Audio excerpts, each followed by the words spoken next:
Ahí va. Vamos. No podemos decir ningún improperio ahora. Claro que sí, todo es editable. No hay problema. Es como exactamente lo opuesto a lo que decía Barthes, ¿no? Que Barthes decía esto de el problema no es la palabra escrita porque uno puede borrar y volver a escribir, el problema es la palabra oral, que ya no se Claro, puede, que ya salió. ya salió y ya te escucharon y ya está, listo, quedó grabado por siempre. Claro. Pero bueno, obses si los hay. No, bueno, yo calculo, la idea sería como ver de retomar un poco, como de empezar de arriba, ¿no, Cande? ¿O qué querés? Sí, como desde el...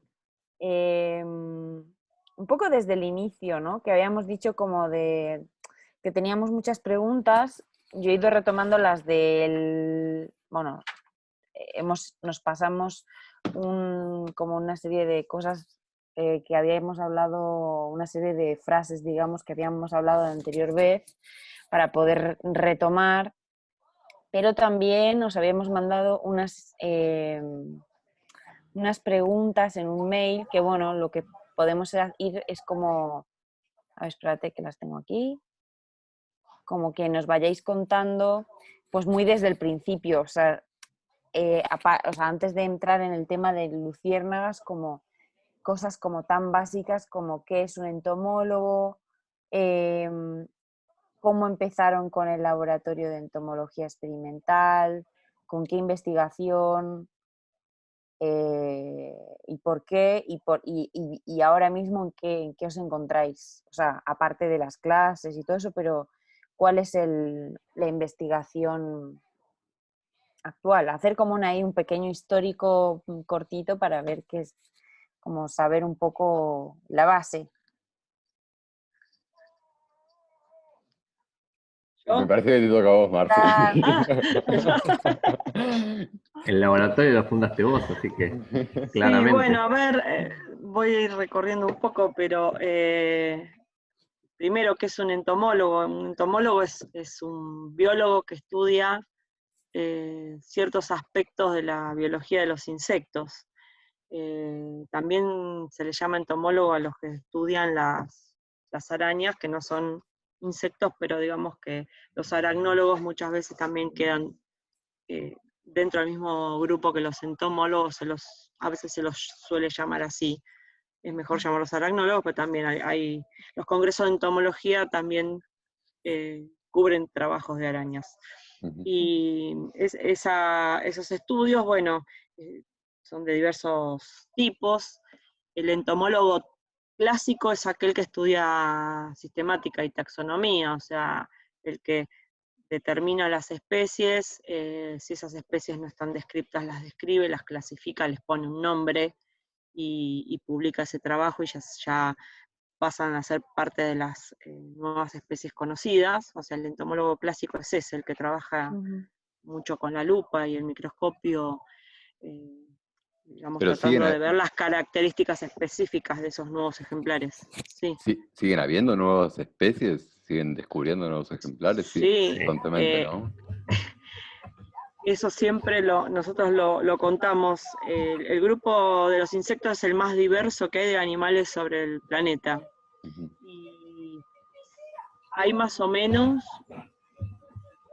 no recuerdo si, ¿cuántas eran, José, las especies? Un millón algo. Un millón más o menos de especies descritas, pero se estima que hay 30 millones y no las conocemos. ¿Sí? O sea, que hay un montón de especies que uno cree que son tal especie y no lo son, y se usa mucho el concepto de morfoespecie, que son todo lo que es parecido se le dice de una manera y quizás son parecidas, pero son distintas cosas. Entonces los entomólogos estudian básicamente eso, ¿no? Tratan de entender las diferencias y, bueno, se la pasan clasificando.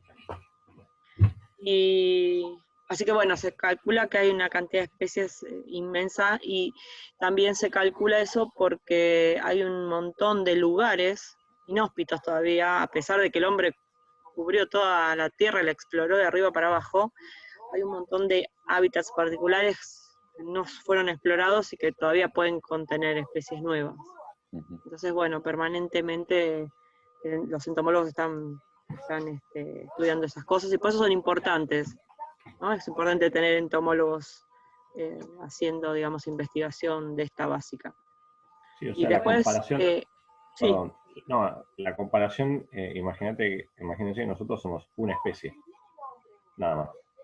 Y de ese grupo hay millones de especies. O sea, es abismal la diferencia. Y de hecho, por ejemplo, en el grupo que trabajamos nosotros, de los parasitoides, se cree, o hay un dicho de que por cada especie de insecto, cada insecto tiene su parasitoide. Entonces, imagínense que hay como asociaciones, hay un montón de veces que uno estudia en un grupo y empieza, como decía Marcia, empiezan a encontrar lo que son las morfoespecies porque no se podían determinar bien. Entonces lo que se creía que era una especie en realidad son 3 o 4. Entonces continuamente va apareciendo como cosas nuevas al respecto. Igual mismo el concepto de especie, bueno, nosotros lo vemos en la facultad, es un término un poco vago, hay veces. O sea, tiene su definición, una definición operativa, si se quiere, pero hay veces que hay organismos que los límites los borran un poco. Porque, digamos, la definición de especie, perdón, quizás me voy un poco, pero la definición de especie la ponemos nosotros para clasificar, porque nuestro cerebro humano no necesita clasificar las cosas, necesita poner en cajitas y poder ordenarlo. Entonces, hay veces que, nada, que hay organismos que los límites eso los borran. La especie se define en realidad por la capacidad que tenga los seres de dejar descendencia viable, o sea, fértil y que pueda seguir dejando descendencia. Si vos tenés dos organismos que se cruzan y no dejan descendencia fértil, bueno, ahí es donde se cruzaría esa barrera. Pero hay organismos que pasen cosas raras, que vos decís, bueno, estos son distintos, y de repente empiezan a aparecer cosas y vos decís, ¿cómo pasa esto? Bueno, entonces esa es como la definición más normal que se tiene o más común que se utiliza. Y cosas raras como, por ejemplo, ¿qué? No, que son organismos que se pueden reproducir entre ellos, por ejemplo, y de repente se cruzan y aparece otro organismo, por ejemplo. O sea, no es que aparece muy distinto, pero como que dejan descendencia fértil. Incluso, bueno, hay veces que tenés modos de reproducción diferentes o rebuscados, si se quiere. Hay organismos que depende la condición, no necesita reproducirse con un organismo de otro sexo, o sea, con un individuo de otro sexo. Bueno, está el típico caso, no de insectos, pero de los reptiles, que hay muchos reptiles que por la temperatura depende del sexo que va a salir del huevo, por ejemplo. Bueno, en los insectos pasan un montón de cosas extrañas. Sí, no, tienen una diversidad en forma de vida y de actividad y de comportamiento y de reproducción que, bueno, es nada.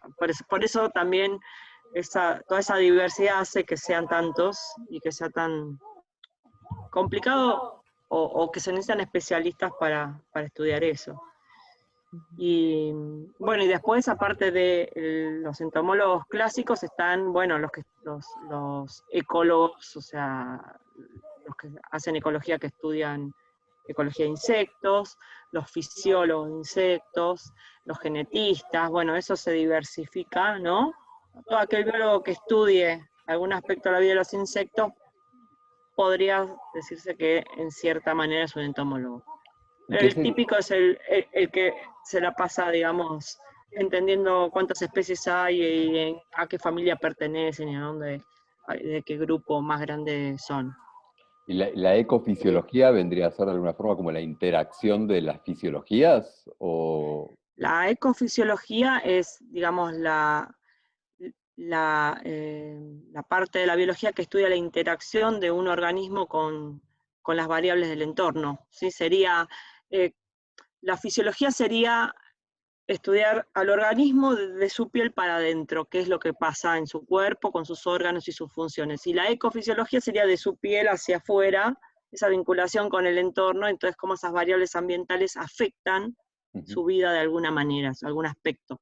Entonces, dentro de la ecofisiología, la variable más importante que se estudia es la temperatura y los efectos de la temperatura sobre la vida de los insectos, tenés, bueno, humedad, pH, la presión ambiental, los gradientes de, no sé, de insolación, y bueno, todo lo que tenga que ver con influencia del entorno sobre la biología, eso es lo que la ecofisiología está estudiando, ¿sí? Las respuestas fisiológicas, ecofisiológicas, comportamentales de los insectos ante la incidencia de todos esos factores, ¿sí? Del ambiente.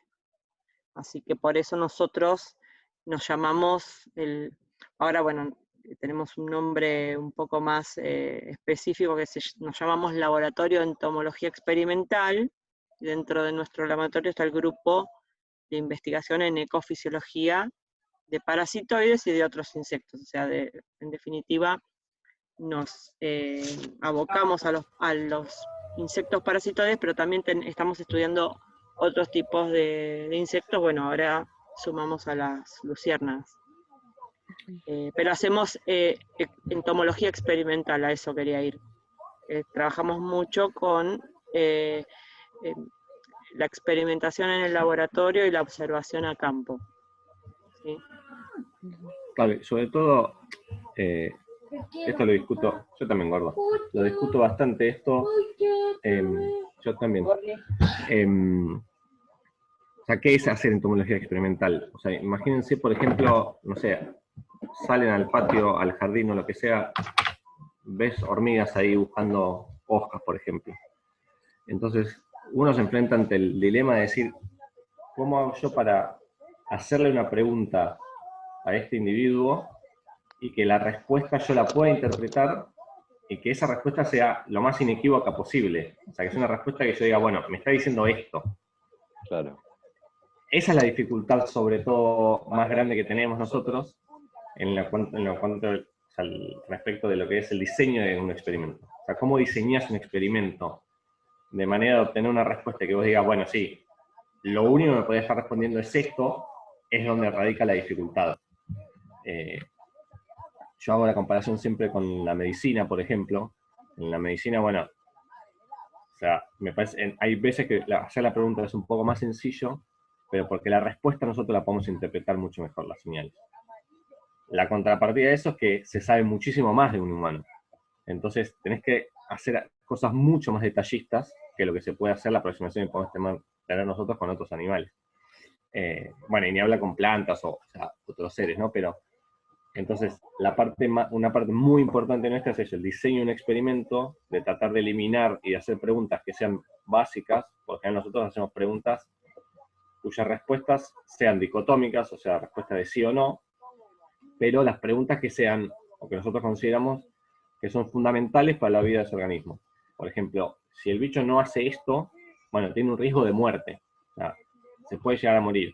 Entonces, obtener el conocimiento de esa manera hizo muchos como laberintos así de, si no, me respondió esto, bueno, entonces si me respondió esto, quizás puede pasar esto y haces otra pregunta, y es como que vas caminando, así descartando esas opciones.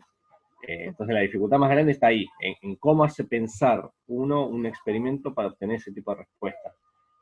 Esa parte es como la más, a mí me encanta, pero es como complicada de llevar adelante.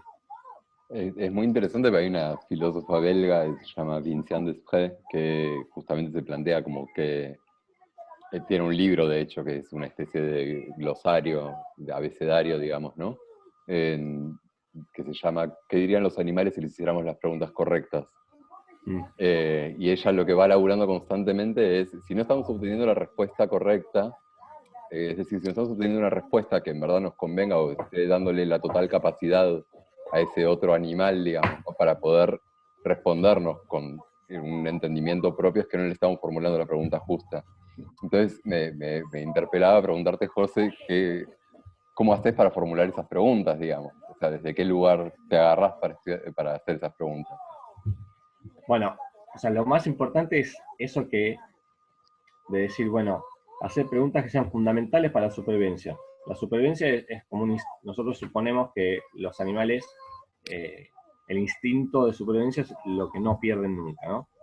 Entonces, si vos los expones a una situación o a un ambiente en el cual la decisión que tiene que tomar tiene el riesgo de muerte asociado, bueno, uno espera que la respuesta o la señal que le estás dando sea lo suficientemente fuerte. O sea, eso en cuanto a pensar qué tipo de pregunta. Por ejemplo, en el caso nuestro, con el parasitoide que nosotros trabajamos, los parasitoides necesitan de otro insecto, sí o sí, para desarrollarse. Si no tienen otro, son como si fuesen pulgas o garrapatas, pero más específicas. O sea, la diferencia entre un parasitoide y un parásito es esa, básicamente. La pulga se alimenta de muchos hospedadores y deja al hospedador vivo y continúa su desarrollo. En cambio, el parasitoide se alimenta del hospedador, pero si él es exitoso, el hospedador se muere, sí o sí. Claro. Y necesita solo uno, entonces es como muy especializado. Ahora, si no lo consigue, se muere él, sí o sí. Entonces, si vos le ofreces, por ejemplo, experimentos en los que vos decís, bueno, este hospedador, ¿lo preferís? Bueno, se le estás exponiendo a un escenario en el que si no tomas opción, el riesgo de no tomar esa opción es tener que esperar a conseguir otro o morirse. Entonces muchos experimentos que hacemos son de ese estilo, digamos, en la base, el decir, bueno, el experimento individual que uno hace. Después, asociado a eso, tenés todo el desarrollo de, bueno, cómo se interpreta el resultado de un experimento a medida que uno hace muchas réplicas, ¿sí? Porque vos decís, bueno, ese es el experimento en sí, pero hago un montón de repeticiones y de ahí saco un comportamiento general que uno supone. Y ahí es donde está todo lo que viene en la estadística, que es el análisis de esos resultados, ¿no? De esos datos. Cómo uno analiza todos los resultados que tiene. ¿Qué pasó? ¿Que se escucha mucho? Bueno, ya lo bajo. Gordo, ¿bajás un poquito de volumen? ¿Por qué? Porque se escucha mucho. Entonces, vos decís, bueno, no sé, agarré 100 bichos y tuve esta diversidad de opciones. Entonces la estadística es la herramienta que uno utiliza para decir, bueno, efectivamente, obtuve tal respuesta o tal otra en general. Pero ahí hay como un jueguito que muchas veces resulta muy engañoso, en que uno por lo general tiene una hipótesis ya prehecha, uno está haciendo su experimento, su investigación, se crea un cuento que dice, bueno, la cosa viene por acá, entonces hacer los experimentos, y el tema es cuando no te empieza a dar lo que vos pensás. Que era un poco eso que decías vos, Pablo, es como que, bueno, uno está enamorado de esa hipótesis, nosotros de hecho lo estudiamos como el enamoramiento de una hipótesis, y empezás a preguntarte, decís, bueno, no me dio. Empezás a jugar un poquito con los datos, y decís, nada, esto no da, y decís, bueno, pero algo mal hice entonces en el experimento, en el diseño. Le cambio un poquito esto, volvés a hacerlo, y volvés a hacerlo. Y es como que hay veces que es, no va por ahí. No es eso que estabas pensando. Y hay veces que es muy difícil deshacerte vos de tus creencias y decir, estoy equivocado. O sea, no es por acá y es otra cosa lo que está pasando. Hay veces que pero porque uno invierte un montón de tiempo y de trabajo y como que cuesta decir, no, me equivoqué. O sea, pasa un montón eso. Entonces, ese juego también de dónde encontrar el límite tampoco es tan sencillo. ¿Qué pasa, Castelo? Pero sí, a todos nos pasa que esa parte como que cuesta, pero me parece que es el juego que uno tiene que aprender a hacer, digamos. De hecho, hay muchas veces que hay mucha gente que dice, los bichos siempre tienen razón, o sea, nunca se equivocan. Es así, uno no sabe interpretarlos en todo caso, no sabe analizarlos, pero lo que te está diciendo siempre tiene razón. Entonces, nada, es interesante, al menos a mí me interesa sobre todo eso, el cómo pensar un experimento para que pase eso. Y de hecho, nosotros en los cursos que enseñamos también y demás de diseño experimental y de cómo hacer experimentación con insectos, siempre tratamos de enseñar que uno cuando tiene que hacer una pregunta, muchas veces tenés que hacer un esfuerzo muchas veces más grande en hacer lo que nosotros llamamos los controles. Controles positivos, controles negativos del dispositivo, del lugar, del ambiente. Todo lo que se te pueda ocurrir que puede llegar a influir para solamente después decir que tu tratamiento es una parte chiquitita de todo lo que vas a hacer al final. ¿Pero por qué? Porque tenés que tratar de descartar todos los otros factores que pueden estar influyendo, de manera de decir, bueno, estas cosas que podrían llegar a estar influyendo, bueno, no son. O de última te dan una respuesta de este estilo, y la respuesta que yo obtengo es esta otra, y podés compararlo. Porque muchas veces uno que se encuentra es que esa parte es donde más fallan los experimentos, que no hay suficientes controles, entonces decís, sí, pero puede ser esto, tranquilamente. Es una hipótesis que decís, bueno, puede ser porque, no sé, pasó el camión, como decías vos, pasó el camión de basura por la puerta de casa y se perturbaron los bichos. Claro. Puede ser tranquilamente. Estabas muteada, Mercedes. Ese es un tema sumamente importante desde cuando haces experimentación con insectos, el tema del estrés. El estrés que los bichos sufren, ¿sí? El famoso se asustó, se quiere escapar, no se mueve y tiene la cabeza contra el piso. Los bichos suelen, digamos, darse cuenta fácilmente, obviamente, porque, como decía José, si hay algo que es alimento de otros por excelencia son los insectos, ¿no? Están en un eslabón de la cadena trófica de las redes,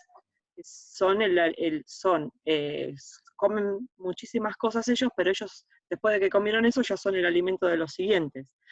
Entonces el instinto de preservación es enorme, porque uno piensa en un insecto y eso, o viene alguien y lo mata porque tiene ganas, o se lo come, es así.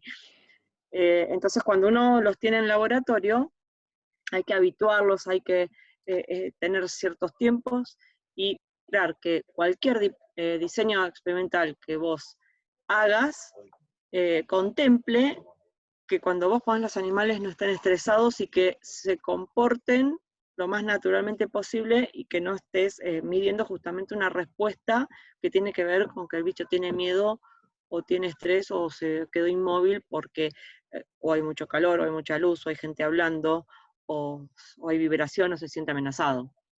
Entonces, claro, esa es antes de pensar en el experimento, lo que quieras hacer, lo que quieras medir, el primer obstáculo es que el bicho esté, entre comillas, cómodo. Que no se sienta perturbado. Claro, porque si se siente perturbado ya lo que midas no va a ser la respuesta que vos querés medir. Va a estar teñida por este estrés que está relacionado a que de repente lo sacaste de su terrario y lo pusiste arriba de una mesada. Claro. Entonces, esa es la primera barrera que tenemos, es entender cómo llegar a que cuando empiezo a medir algo, el bicho ya esté aclimatado y digamos, habituado a donde está en ese momento. Por ejemplo, si vos querés entender si se orienta a determinado alimento, cuando vos lo pones en el dispositivo, tenés que ver que esté empezando a buscar comida. Si vos no ves que busque comida y está así, quiere decir que no está en el contexto de búsqueda de comida, está en el contexto de que se siente amenazado. Esa es la primera barrera principal. Después, bueno, todo lo que José explicó. Es bastante complicado.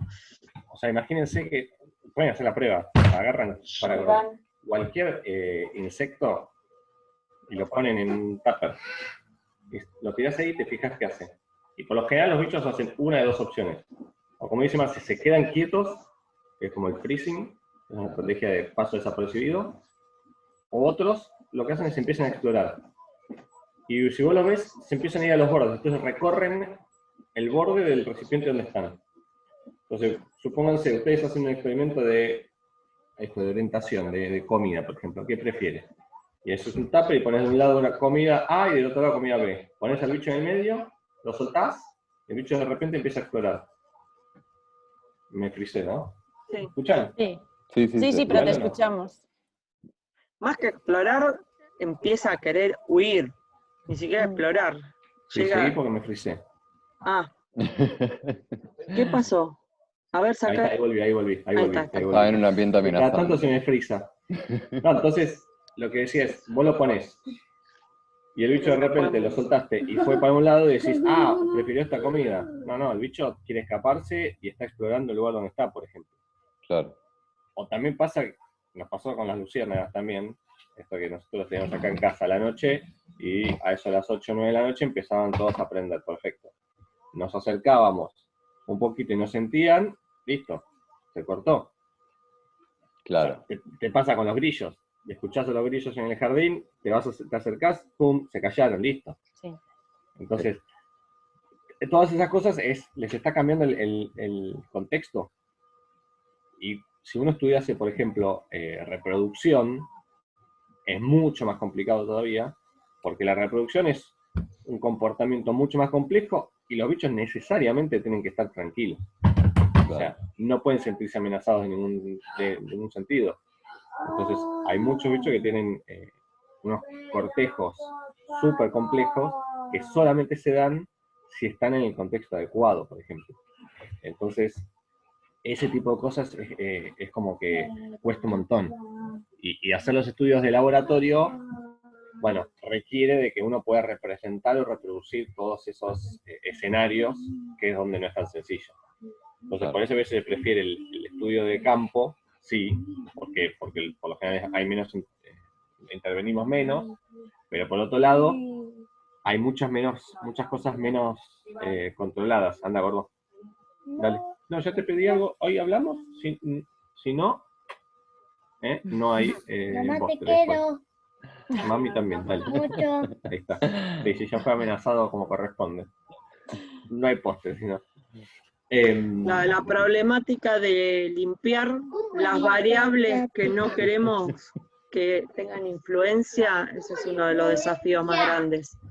El sacar las variables que inciden y que uno no quiere que justamente que incidan. Y de eso se tratan los experimentos. Y justamente con los estudiantes no les pasa mucho que hay algo de como proyección de querer que el bicho haga algo y que entonces incluso induzcan ciertas situaciones a que justamente actúe como uno espera que, o como uno piensa que es, digamos. Entonces, tipo, se vuelve medio trunco el experimento. Claro, uno se sesga porque espera una respuesta determinada, porque decís, bueno, yo planteo todo esto porque espero que el bicho reaccione de determinada manera, y muchas veces, bueno, vos estás como, ¿no? Te pones en objetivo, pero la subjetividad te sale siempre por algún lado. Claro. Entonces, bueno, eso se soluciona haciendo lo que llamamos los experimentos a ciegas, que es, bueno, si hay otra persona del laboratorio, si es algo que no es evidente, por ejemplo, un tratamiento que uno le pone que es sembrar un líquido en un papelito y vos, una vez que está sembrado con cualquier líquido distinto, vos no te das cuenta que son diferentes, supongamos que en ese líquido está lo que vos querés medir, vos le podés acercar a esa persona, ¿sí? Decirle, bueno, ahora probá esto, pero no te digo qué es, ahora probá este otro, ahora probá esto. Entonces la persona hace el experimento, pero no sabe qué le está dando. Entonces cuando mide, no está sesgado porque espera que a eso vaya y a esto, y esto lo repela y esto no vaya. Claro. Anota lo que ve. Entonces, esa manera, con ese tipo de experimentos que llaman blind o a ciegas, vos lo que haces es, por lo menos, sacar la influencia de la subjetividad del experimentador. No todas las veces lo puedes hacer, a veces le estás dando algo o probando algo que lo ves y sabés qué es, ¿no? Pero bueno, cuando se puede, se hace eso. De hecho, en el laboratorio lo hemos hecho a veces con los tesistas que tienen un poco de ansiedad por sus resultados y bueno, ahí hacemos, ¿no? Bueno, ahora tomá, yo te los preparo y te lo doy y vos ya andá y medí. Así que esa es una manera.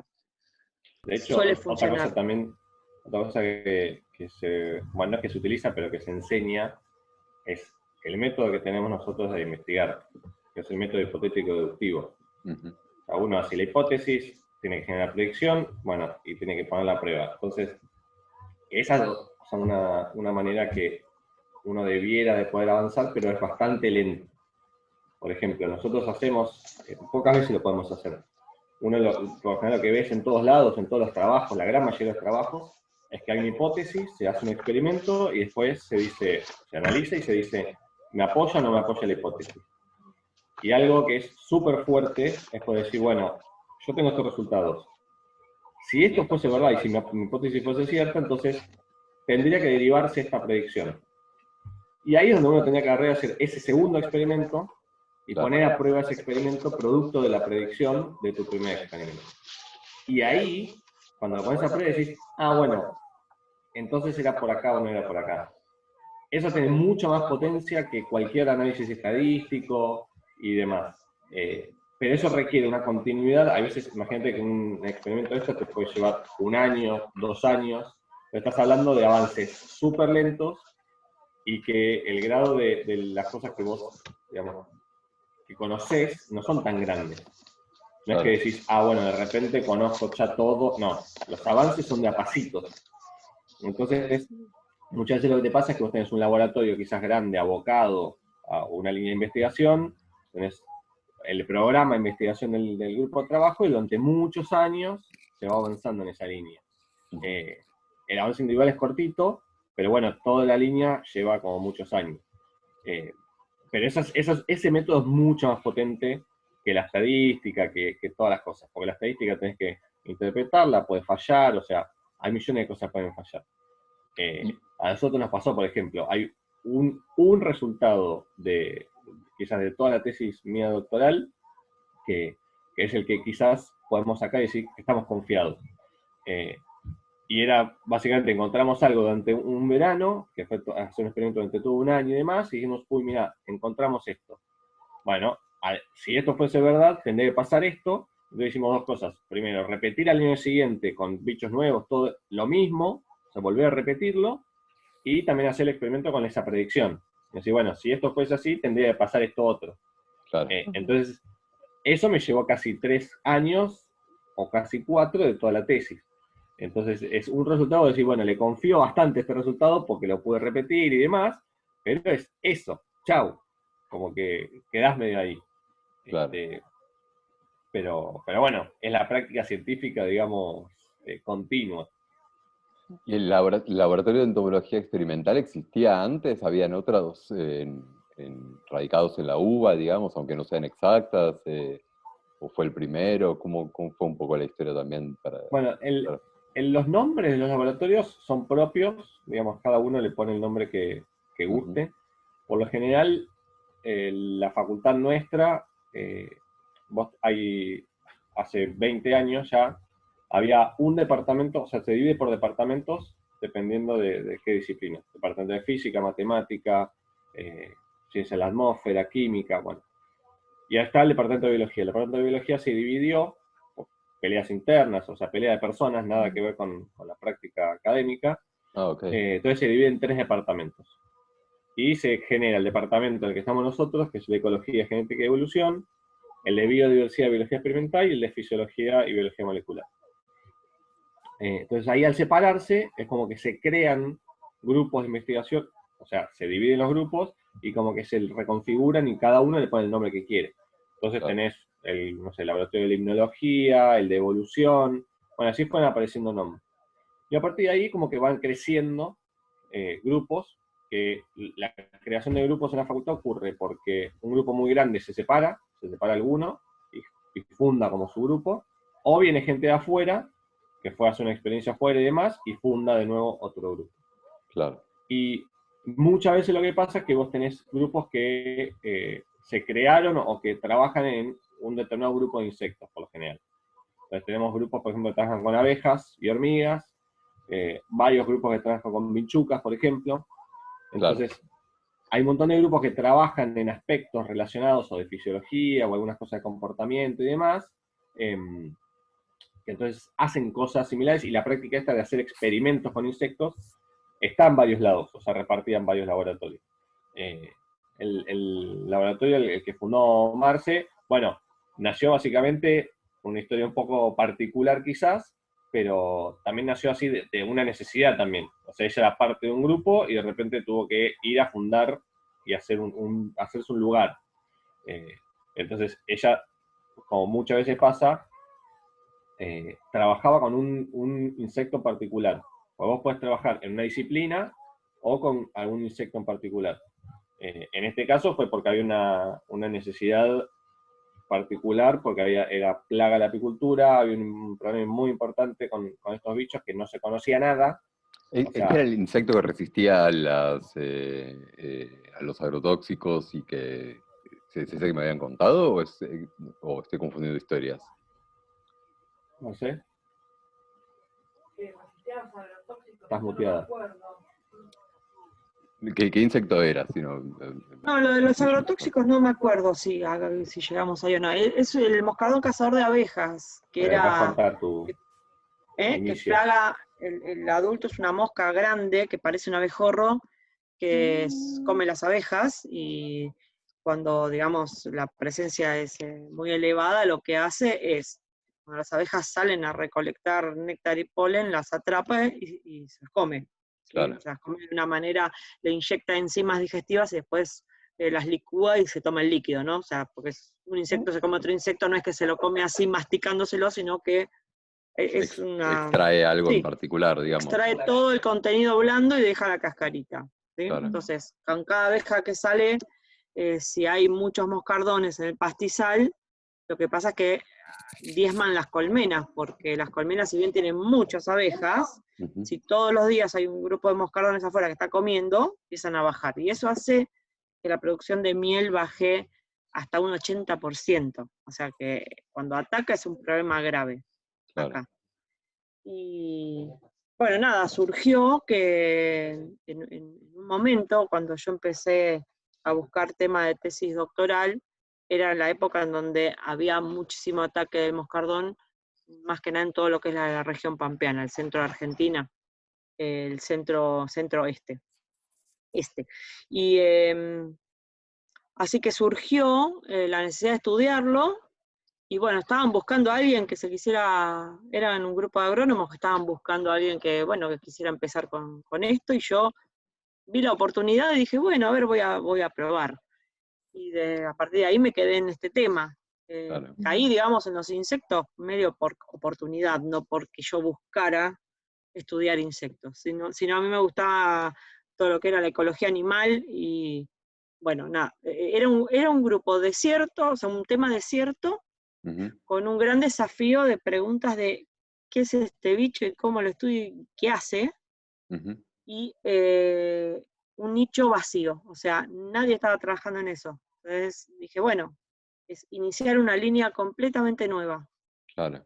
Y así fue como empecé, y terminé haciendo mi tesis doctoral en ese tema, y claro, es un tema tan particular que me permitió desarrollar esta línea nueva de trabajo y después poder fundar el laboratorio en la facultad, que no es nada fácil, pero en ese momento las autoridades del Departamento de Ecología, Genética y Evolución estaban como asignando nuevo espacio que había, porque el espacio en la facultad es un recurso muy limitante, y si bien vos podés tener un tema para expandirte, tener tu propio laboratorio, no hay lugar y no podés, te tenés que quedar donde estás. Claro. Y justo se desocupó el lugar donde vos viniste, Pablo, ese lugar, esa puerta con ese espacio tan chiquito que tenemos, pero que para nosotros es enorme. Y bueno, Y las para los autoridades insectos, dijeron, ni hablar. bueno, sí, y entonces evaluaron un poco quiénes eran las personas emergentes que estaban como surgiendo en el sentido de tener como diversidad dentro del departamento, y dijeron, bueno, como que mi grupo merecía como tener un lugar porque era línea nueva y área de vacancia y que podía tener cierta proyección. Ujú. Así que fue un poco así, y ahí, bueno, tuvimos nuestro lugar, porque antes estábamos como en otro laboratorio, yo estaba compartiendo un laboratorio con un jefe del jefe del jefe, bueno, así contactos, y bueno, y se me dio la oportunidad de tener lugar propio, que es, como digo yo, una Un mosca banderito. blanca, ¿viste? Es una cosa Claro. rara y complicada, pero bueno, se dio. Claro. Y bueno, y ahí, eso fue el laboratorio lo tenemos hace 10 años más o menos, ¿no? No sé, sí, en el 2010. El grupo funcionaba de antes, pero el lugar propio hace 10 años que lo tenemos. Claro. Y ahí es como fundamos el laboratorio, y a partir de ahí sí ya pudimos hacer otras cosas, otras líneas, y tener tesistas y funcionar. Bueno. Varias personas haciéndolo bajo el mismo tema que inicié yo, se hicieron 4 o 5 tesis doctorales, 4 o 5 tesis de licenciatura, y como que todos iban investigando distintos aspectos de este bicho, que tiene particularidades y que si bien no encontramos la manera de controlarlo, y que no se deje de comer a las abejas, se autocontroló por una cuestión ambiental, por una cuestión de que empezaron los cambios, se autocontroló. En algunos lugares todavía ataca, pero no es ese ataque que había, como cuando yo empecé, que era fulminante. En enero era fulminante la Argentina entera, sino que bueno, el avance de la frontera de la soja, como ellos utilizan, son parásitos, la larva es parasitoide y vive a expensas del gusano blanco, que es el que está en el suelo, el que se usa para pescar, ¿vieron la isoca? ¿Qué pasó? Para criarse necesita gusanos blancos. El gusano blanco se vio desplazado por el avance de la soja. La soja venía, la semilla tratada con insecticidas, Claro. entonces no había tanto gusano blanco, entonces el moscardón se terminó retrayendo a los lugares donde todavía hay parches de cultivos o de vegetación en donde los gusanos pueden vivir. Claro. Pero todo se inició para controlar a este bicho, que era la furia de la apicultura. Terminamos haciendo una línea de estudio de parasitoides particulares, porque dentro de los parasitoides es particular. Terminamos haciendo como la línea de, ¿qué pasa con sistemas hospedador parasitoide, pero que tienen características distintas a los clásicos? Entonces empezamos a meter teoría y contraposición de situaciones ecológicas, y siempre comparando, bueno, las avispas, que son los parasitoides por excelencia, hacen esto. Bueno, este es un parasitoide que es una mosca, y tiene un montón de cosas distintas. Bueno, ¿cómo son sus estrategias de vida en comparación? Claro. Entonces iniciamos como una línea más de ecología de insectos para el lado de este bicho, y no tanto para el control de plagas, que era el objetivo inicial, el control biológico del bicho buscando alguna manera, ¿no? Como que derivó para otro lado. Claro. Entonces terminó en ecofisiología de insectos, y a partir de ahí sumamos otros bichos, y ahora tenemos las cucarachas silvestres, tenemos, bueno, ahora José acaba de publicar algo en piojos marinos, los piojos de los elefantes marinos, los insectos oceánicos, los pocos que hay.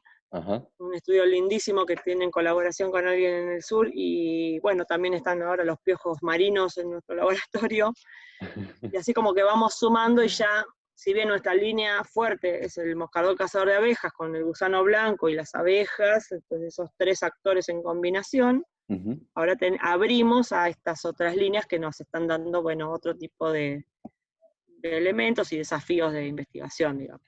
Pero en el caso del piojo también es un parasitoide, el de las luciérnagas, digamos, no es un parasitoide. No. ¿Quién? ¿El piojo? El piojo. No, el piojo es un parásito de mamíferos marinos. Ok. O sea, Piojo como nuestros piojo piojos. como el nuestro, pero de las focas. Sí.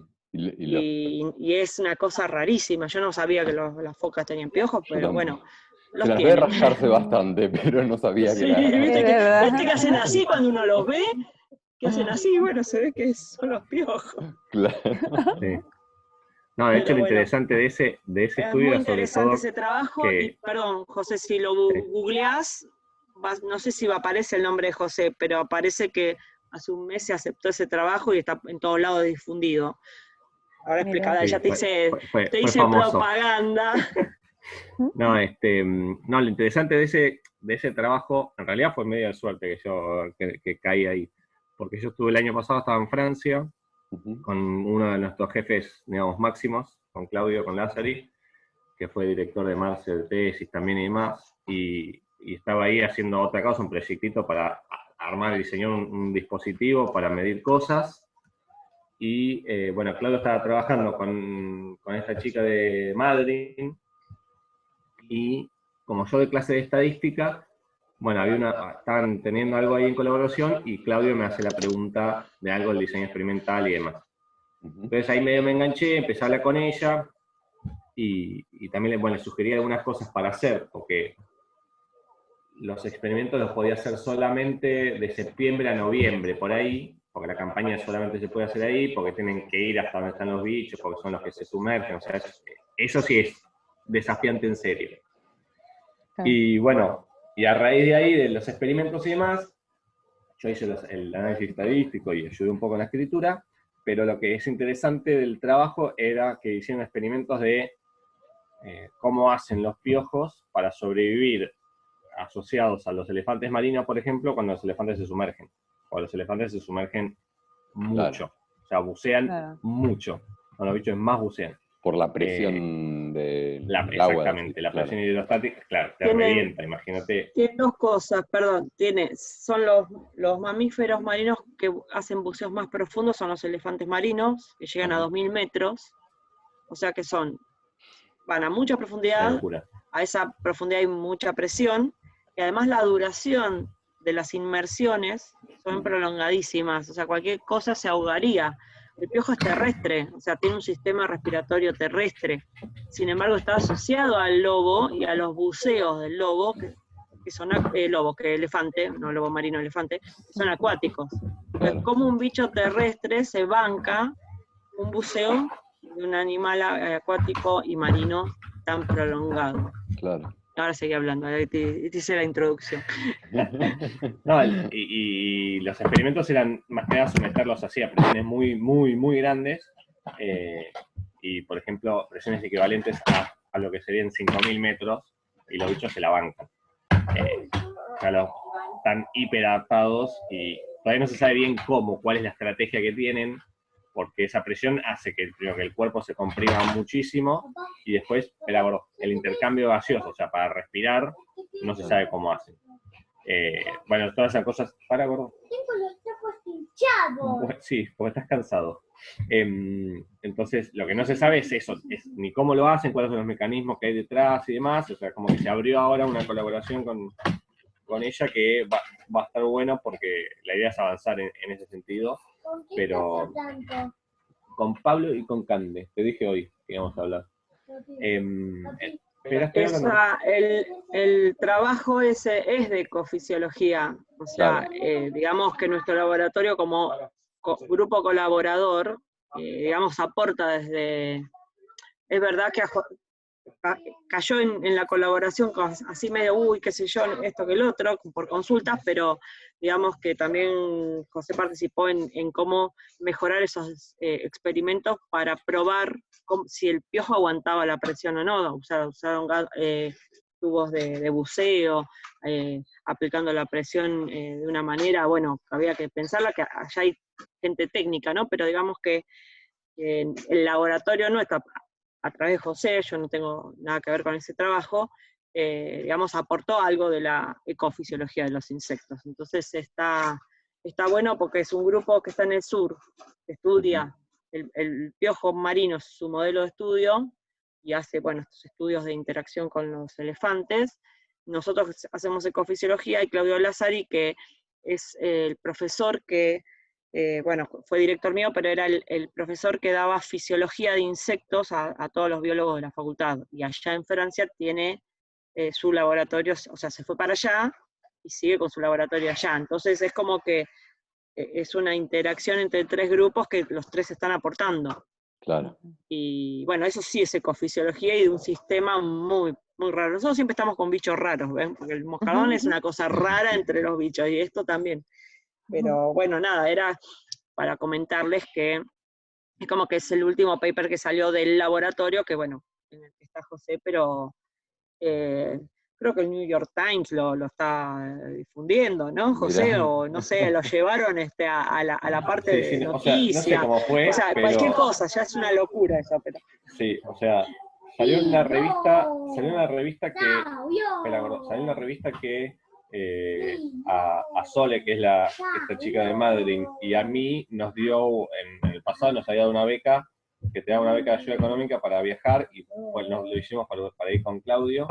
Entonces, cuando mandamos el paper ahí y entró, tiene una persona como que se encarga de la parte de esta difusión y demás, y bueno, parece que había llamado la atención, y cuando se enteró también de que, o sea, esa era una colaboración producto de años de las becas estas y demás, como que se recopó, y después, como que no sé, empezó a salir en varios lugares, y empezaron a decirle a Claudio y a Sole, que son primero y último autor respectivamente, de che, me interesa, qué sé yo. Entonces empezaron a hacer notas, y como que se fue haciendo medio bola de nieve, y salió en el New York Times, así como de los más relevantes, y en el equivalente del Scientific American de Francia, que se llama Populations, algo así.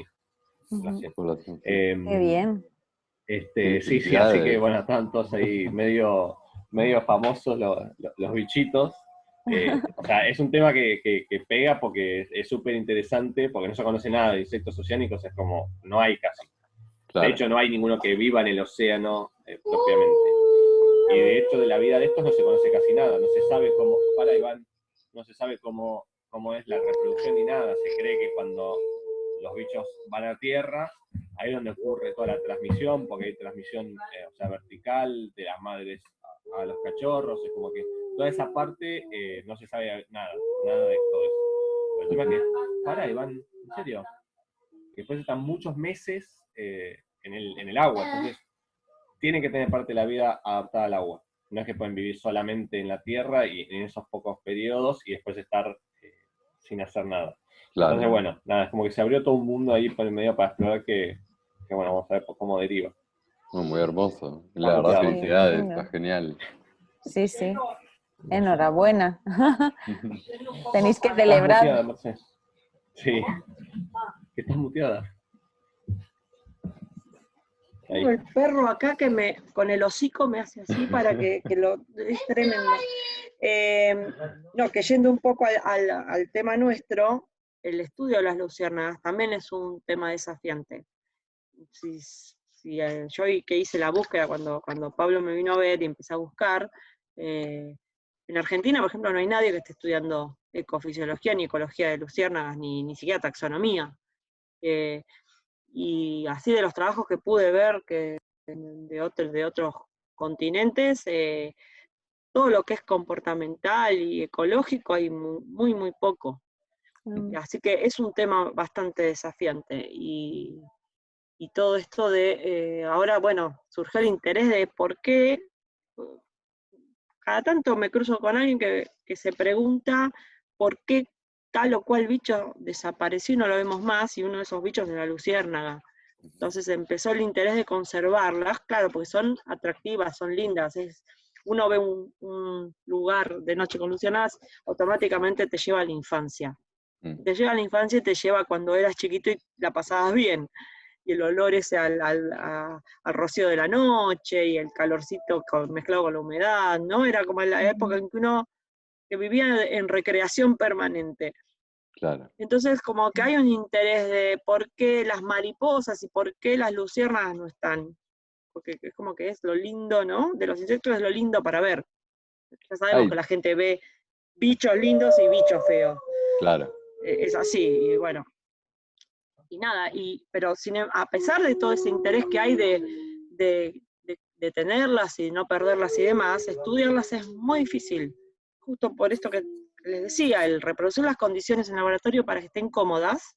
Cuando digo cómodas estoy usando un término humano, pero la comodidad significa no estar en estrés y poder desarrollar las funciones vitales bien. Entonces en el laboratorio es difícil tenerlas y en el campo, vieron, se van. Si no están las condiciones dadas, se van. Así que estudiar las luciérnagas es un desafío también. Es uno de estos bichos. O sea, nosotros, como verán, vamos de bicho en bicho desafío. Claro, Que tenga desafiante. preguntas. En realidad sí, porque estudiar, está bien, podríamos estudiar las moscas de la fruta, la famosa drosófila, que es tan noble porque la cría está ajustada, el que quiere trabajar con eso tiene la cría ahí, viene otro que ya hizo la cría, la reproduce, tenés los bichitos, haces, pasás, ponés, sacás. Pero mucho desafío no tiene, pues ya, sí, el desafío está en la pregunta que le puedas generar, pero no mucho más. Entonces, nada, eso no es, al menos para nosotros no es tan atractivo, si bien trabajamos, José más que nada trabajó con alguno que otro insecto de estos clásicos, pero digamos que el desafío, además de en la pregunta, está también en, bueno, y todo lo otro que necesitas para hacerlo. Claro. Y las luciérnagas tienen eso, además de que son lindas y que tienen un sistema de comunicación que es distinto al de los otros insectos, porque ellas con la luz se comunican, en el contexto sexual se comunican. Entonces, ¿Y en ya otros ese contextos se aspecto, comunican también? Sí, eso es la pregunta que iba a hacer ahora. Si pensáis que eso. sí, se mezcla con el contexto, como decía José, de la de preservación. También las luces, si la frecuencia y la intensidad cambia, pueden significar señal de alarma. Eso no lo sabemos, pero yo diría que sí, que no solo las usan para decir acá, yo soy una hembra de la especie tal, yo soy un macho de la especie tal, voy. Claro. Después también, no solo, también en el contexto de la alimentación, esta hembra dice, yo soy hembra de la especie B, pero en realidad es una especie A, y este es el macho de la especie B, lo atrae y se lo come, no se reproduce. Entonces, ahí ya tenemos dos funciones de este sistema de comunicación, el sexual con el fin reproductivo, el engañoso, las señales engañosos, con el fin de alimentarse de otra, pero para tener crías propias de la otra especie. Y yo creo que la alarma, el decir, bueno, acá hay un peligro, le aviso a los demás y nos vamos, como es que hacen los insectos, cuando hay una señal de alarma entre los insectos, es el insecto que detecta el peligro, le avisa a los demás que hay un peligro y hace que todos se vayan. Cuando hay un interés en preservar a todos, ¿no? Porque hay algo, porque digamos, la preservación de todo ese grupo de insectos, o porque son parientes, o porque lo que sea, tiene sentido. Entonces yo creo que también puede llegar a tener una función en ese contexto, pero no se sabe y yo no he visto trabajos de eso. Capaz que hay algunos y de hecho, bueno, también, yo no sé, porque yo que estuve en el campo, no lo sé, pero no me extrañaría que también sean territoriales. Ajá. Entonces, hay veces que, o sea, en el campo sí había 3 especies, y eran dos eran sobre todo las más frecuentes, que tenían un patrón de luminosidad diferente. Entonces, a veces lo que pasa es que como que tienen el territorio ya asignado, las especies que son territoriales, y que cuando pasa otro cerca, es como que hay vuelos ahí y se pelean y como que se van definiendo los territorios. Y en ese caso también el contexto lumínico es súper importante. Entonces, si bien no puedo decir sí son territoriales y defienden el territorio, no me extrañaría que pueda pasar. Claro. Que los machos o las hembras, depende de para la mí especie. Son las hembras las territoriales. Siempre, en muchos insectos son los machos los territoriales, pero acá es como que lo poco que he leído es como que la hembra es la que está en un lugar y por abajo, que los machos están todos volando. Como que las hembras son las que son más fijas. Bueno, al menos hay especies que las hembras no tienen alas, que son las europeas. ¿Viste lo que estuvimos viendo, Pablo, de que son ese aspecto tipo gusano alargado? Bueno, esas no son nuestras luciérnagas. Nuestras luciérnagas, las hembras tienen alas. Pero en esas que no tienen alas, lo más probable es que la hembra sea la territorial, porque es la que se puede trasladar menos. Claro. Entonces, y es la que va a tener cría ahí y está defendiendo los recursos para las crías.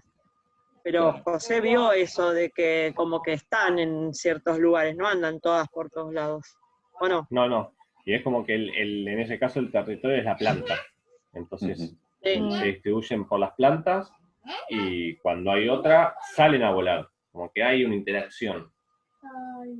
Y la interacción puede ser en la misma especie o paralela de la otra especie. Ahora eso bien, no sabemos. porque Sí. Y eso nos interesaría, ese tipo de preguntas nos interesan a nosotros, al laboratorio. Y es que es Sí. interesante, sí. Pero digo, si ya hay comunicación entre distintos tipos de especies de luciérnagas, ¿no? ¿Podemos pensar que puede haber comunicación también con otro tipo de especies de insectos que no sean coleópteros ni de la familia de las luciérnagas? O sea, que esas luces le sean dirigidas a alguien más o a, no sé, digamos, porque si ya sabemos que entre distintas especies de la misma familia, a fin de cuentas, hay, no sé, me surgió esa pregunta, como... ¿O es El especulativo? tema es que la especulación que yo hago es que la luz tiene el sentido de atraer. La pregunta es, ¿a la luciérnaga le puede ser útil biológicamente atraer a otro insecto que no sea de su especie? Ujú. El tema es, bueno, no sé si hay algún insecto que vaya hacia una luz, porque si eso no lo tengo muy presente, pero lo único que veo como factible es que algún insecto se vea atraído y que esa luciérnaga se lo coma, por ejemplo. Claro. Pero si O no, claro. voy por la inversa, que es, si no quiero que me vea, Ujú. apago la luz. Y eso es a decisión, o sea, ¿Qué decías? perdón. Sí. No, que José, ibas a hacer, no sé, No, alguien. que sí, o sea, es que para mí, es como dice Marce, para otro insecto no creo, más que nada por el contexto. Ujú. Porque los contextos son por general, tienen mensajes positivos de intención así en un contexto reproductivo, o de advertencia, pero de advertencia tiene que ser para un competidor. Entonces yo pienso, algún otro insecto le compite por el recurso que puede ser el lugar donde vive, o en supuesto caso puede competir por alimento, y si es de una de la misma especie le puede competir obviamente por el sexo opuesto, por ejemplo. En otro contexto no lo veo. Sí, por ejemplo, depende la especie que uno hable, por ejemplo, el caso que decía Marce, también se ven arañas. Hay unas arañas que, o sea, tienen una sustancia que libera exactamente el mismo olor de un sexo de una polilla. La polilla lo detecta a kilómetros, pero a kilómetros, va, se siente atraída y la araña se lo come. O sea, es un caso súper extremo, pero en el caso de que, en este caso la araña es hiperpredadora y es un contexto positivo para ella, y es la manera que tiene de atraer a la presa. Ujú. En este caso, el tema es, hay que ver cuál es la alimentación de las luciérnagas, ¿sí? Que necesite ese tipo de atracción, por ejemplo. Porque Claro. cuando vos tenés bichos que son predadores, pueden ser bichos que buscan per se, o bichos que atraen a la presa. Es como que son dos grandes estrategias. Vos podés agarrar y buscar, o atraer y que venga y ahí cazás. Entonces, para mí en el caso de luciérnagas no lo veo de esa manera.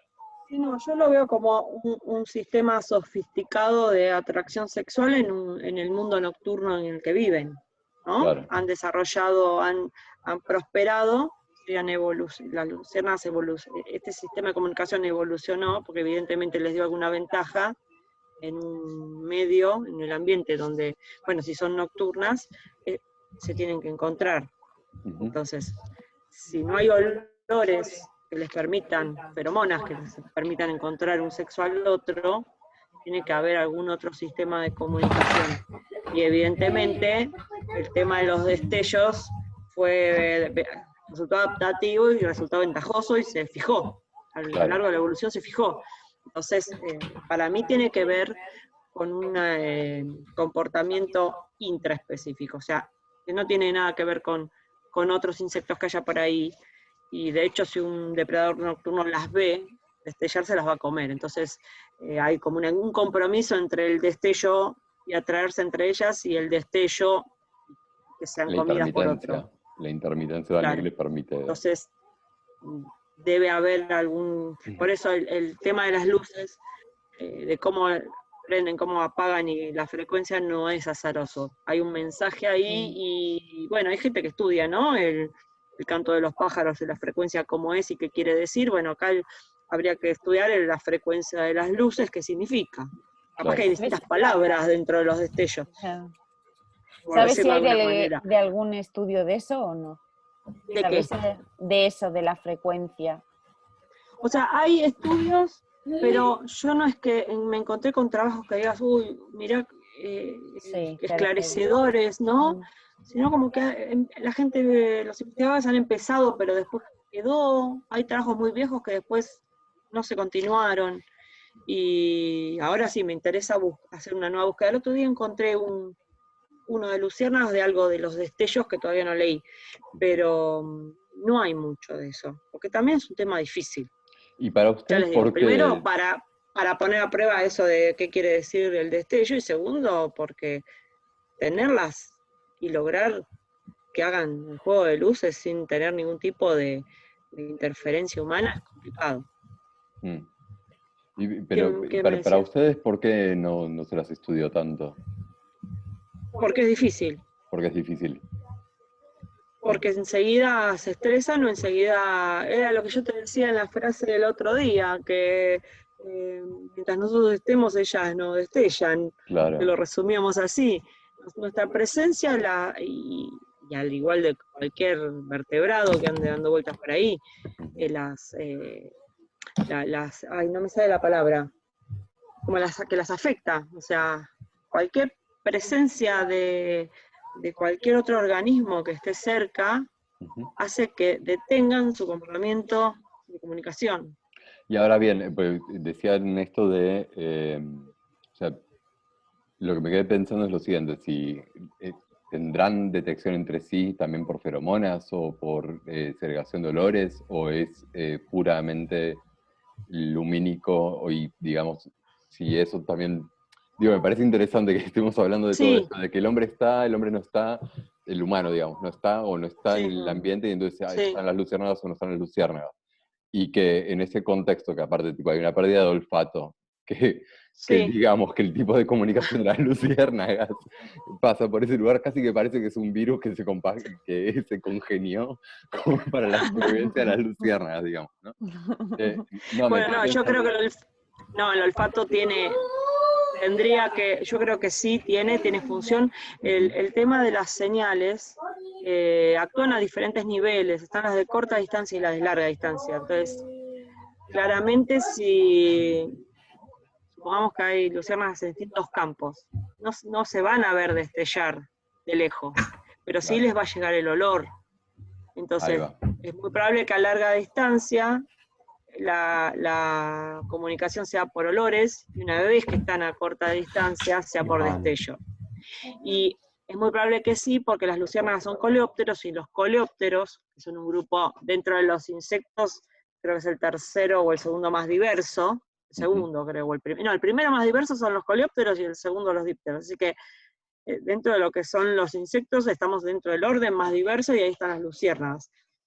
Y dentro de Coleóptera, sí, las feromonas tienen, o sea, en las polillas, en los lepidópteros es donde más se ha visto ejemplos de que las feromonas son como la parte fundamental de la comunicación, pero en los coleópteros también. Entonces, Claro, lo más probable es que estén acoplados los dos sistemas de comunicación, el olfativo y el visual de claro. ellos. Y es interesantísimo estudiarlo. Y también, si uno no puede hacer que destellen, puede estudiar la parte de comportamiento con feromonas. Y eso sí, ahora cuando se reanude todo y pueda conseguir bichos, me encantaría ver si las puedo, ¿no? Claro, Someter a algún tipo de experimento en que ellas nos cuenten algo. El tema es que, ya te había dicho, son escapistas terribles, se vuelan, se van, se esconden, y hay que aprender a manipularlas. Yo creo que también por eso es que nadie las estudia. claro. Es imposible mantenerlas en un terrario cerrado y que no se escapen. Pero, por ejemplo, o sea, esto de por qué nadie se estudió, yo haría la pregunta aparte a ustedes, por ejemplo. ¿Por qué habrían de estudiarse? ¿Cómo? O sea, ¿por qué habrían de estudiarse? ¿Por qué piensan ustedes que un biólogo, por ejemplo, estudiaría una luciérnaga, por ejemplo? No sé, ¿por qué no? En verdad, esa es la pregunta que me surge. O sea, digo, si hay algo de fascinación, ¿verdad? Va, al margen del maravillamiento, ¿no? Que capaz tiene que ver con un primer impacto y algo un poco más de primer agarre, ¿no? También una primera captura sensible. Digo, hay una Te digo utilidad. te digo un secreto. José es especialista en darte vuelta a la pregunta y la La tortilla, tortilla. y tirarte el fardo a vos. Ajá. Cuando toma examen le hace eso a los pobres pibes. Ahí está. Y no, tiene una habilidad para enroscar la víbora así y terminar vos diciendo, ¿pero de qué le digo? No, pero en mi No, cabeza era Acaba de como, ¿por qué suceder. ¿por qué no lo estudiarían? ¿Por qué no? O sea, Claro, y está justamente, bien. en verdad, es Dijo. tipo, si hay otros insectos pero- que se estudian que uno dice también como, bueno, Yo te, ¿por qué llegaste hasta ahí, Pero- no? yo te puedo contestar, porque son lindas, Sí. porque dan alegría. Bueno, por eso, pero ahí El- Convengamos Saber que más de ellas porque dan partimos alegría. diciendo que aproximadamente había más de 1 millón de especies descritas. Sí. Porque Pensando que por una especie se pueden, o sea, hay muchas personas que podrían estar trabajando, estás hablando de varios millones de personas, de biólogos que tendrían que estar estudiando cada una de las especies. Eso sin contemplar que estamos pensando que hay muchas más. Digo, necesitamos partamos a la 30 base de que, millones de biólogos, entonces, si hay 30 digamos, partamos a millones la de base de insectos. que no Cada cual hay, estudia una. claro, no hay Claro. suficientes personas para estudiar una especie, digamos, no puede ser esa equivalencia de estudiemos todas porque hay que estudiar todas. Eso seguro que no funciona. Ujú. Entonces, no, o sea, la pregunta iba más que nada a que las razones por las cuales uno estudia una especie, por lo general, salvo los taxónomos puros, digamos, son por una razón utilitaria, si se quiere. O sea, Marx empezó con el moscardón porque había un problema con la apicultura. Ujú. Y Pero, esos digo, hay- ejemplos pasan, pero muchísimas La- veces.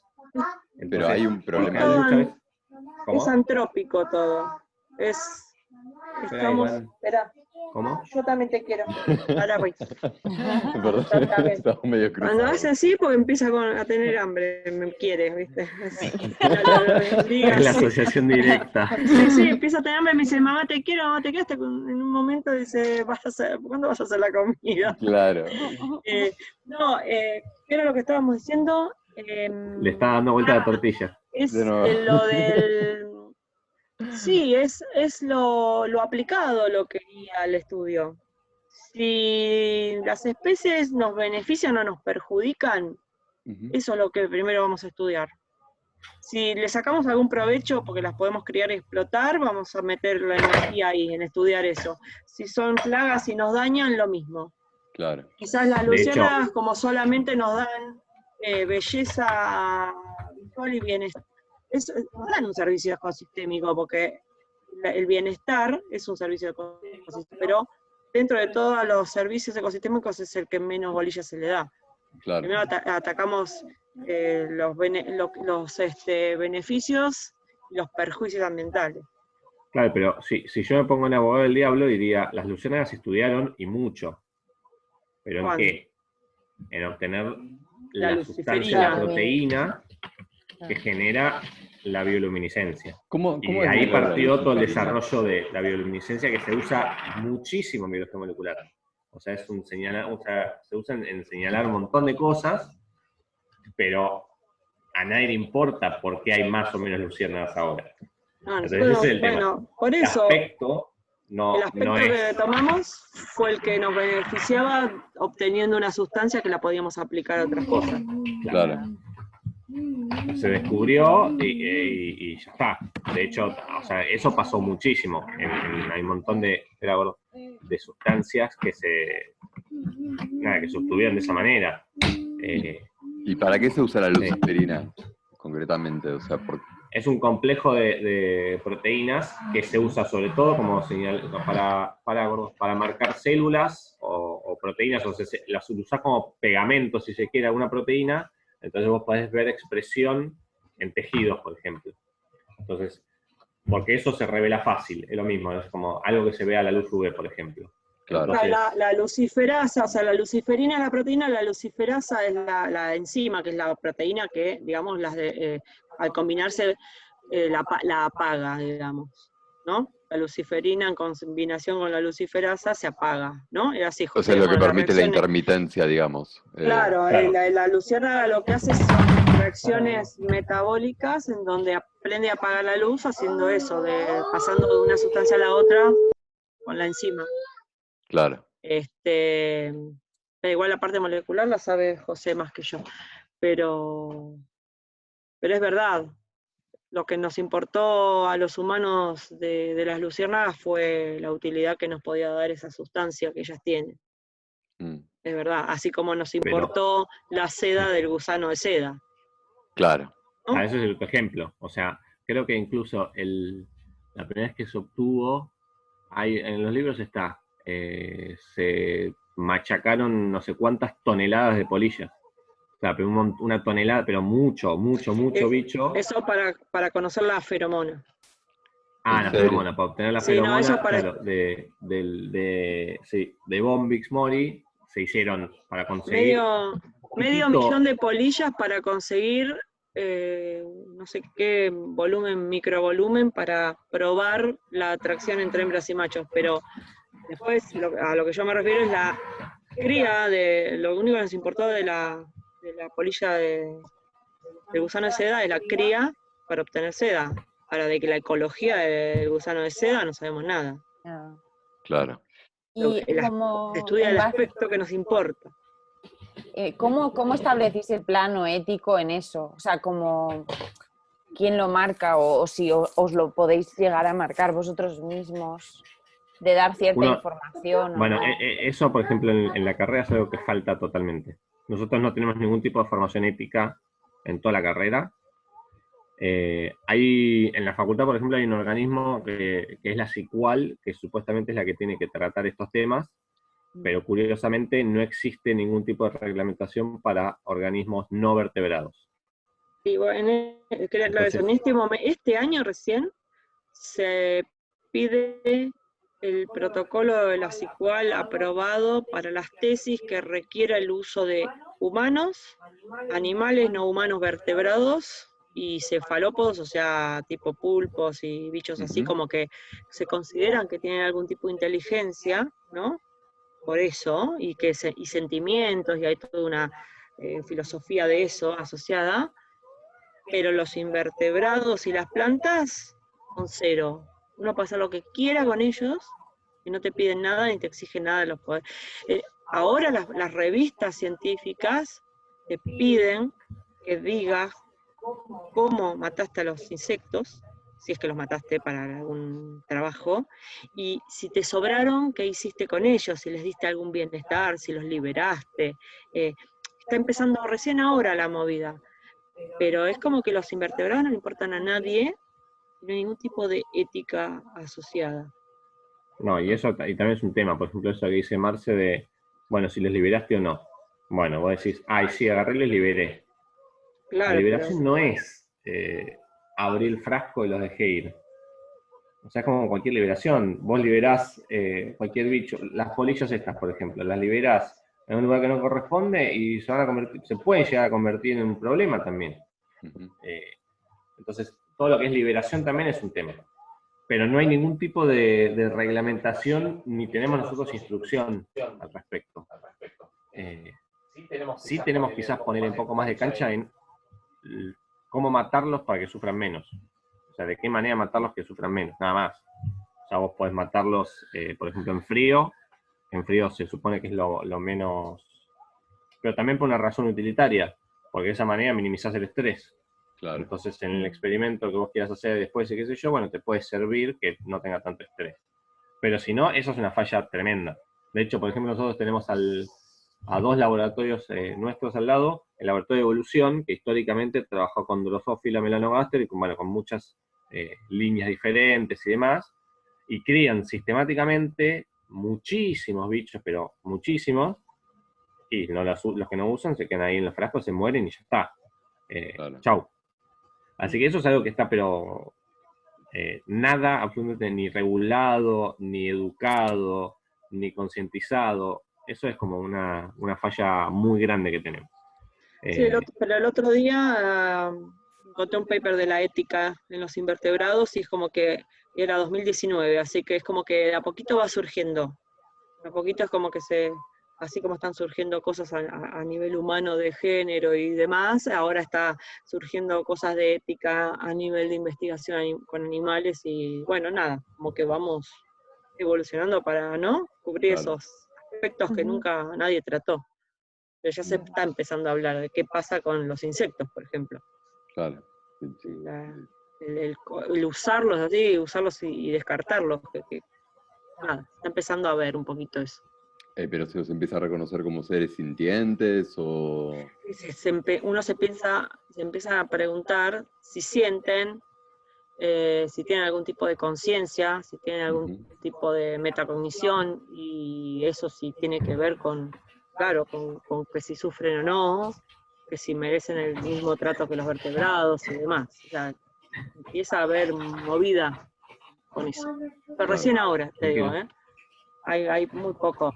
Pero bueno, de alguna manera se empieza, ¿no? Con las cosas. De alguna forma tiene que llegar, sí. No, sí, eso. Pero también, bueno, el sentir, tenés que poder definirlo. Ya. Entonces ahí ya tenés para pelearte un buen rato. ¿Cómo definís el sentimiento? Es como que, bueno, es un poco también lo que hablamos, ¿no? En un humano quizás lo puedes reconocer porque la señal la puedes interpretar fácil. En un organismo que no sos vos, cuanto más te alejás filogenéticamente, es cada vez más difícil. Bueno, ahí tiene a la bestia. Como verán, a mí en esta casa no me dejan vivir. Son muy pidiendo comida solicitada, también. Marce, claramente. Todos quieren comer. Quieren comer, Todos sí, porque quieren es tarde comer. ya. Es tarde, sí, estos comen tipo 9 y me están esperando. Claro. Bueno, banquen un rato. Y, Así que... otro sí. tema que nada, que quizás habíamos un poco hablado de la otra vuelta y que estaría bueno retomar es la cuestión de la... Nada, no sé, quizás lo estoy pensando un poco más en términos de interdependencia, en un plano como un poco más abierto y en verdad cómo se da la cohabitación humano-luciérnaga, ¿no? Que de alguna forma es esto que planteaban, ¿no? Como de mientras menos presencia humana, más visibilidad tienen las luciérnagas, pero que a fin de cuentas también estamos dejando un producto de territorio de hábitat posible que es completamente limitado, ¿no? O sea, tipo, realmente si es no humanos, entonces luciérnagas cambia completamente el paradigma. Bueno, ¿no? o sea, las luciérnagas me parece que tienen como quizás la notoriedad suficiente por esto, por ser simpáticas, de tener reminiscencias y demás, de poder mostrarte meramente por dejar de estar en un lugar el efecto que tenemos nosotros sobre el ambiente, claramente. Uh-huh. Yo creo que, digamos, es como el otro día justo estábamos hablando con Marce, por ejemplo, no hay más gorriones en la ciudad, por ejemplo. Por más que los gorriones hayan sido plaga o hayan sido introducidos y demás, bueno, lo que nosotros, digamos, tendríamos a tratar de reflexionar es que por nuestra actividad, que es indivisible de ser, digamos, o sea, dejamos de ser nómades, empezamos a cultivar, bueno, está evolucionando en este sentido, claramente el impacto que tenemos es perjudicial para otros seres.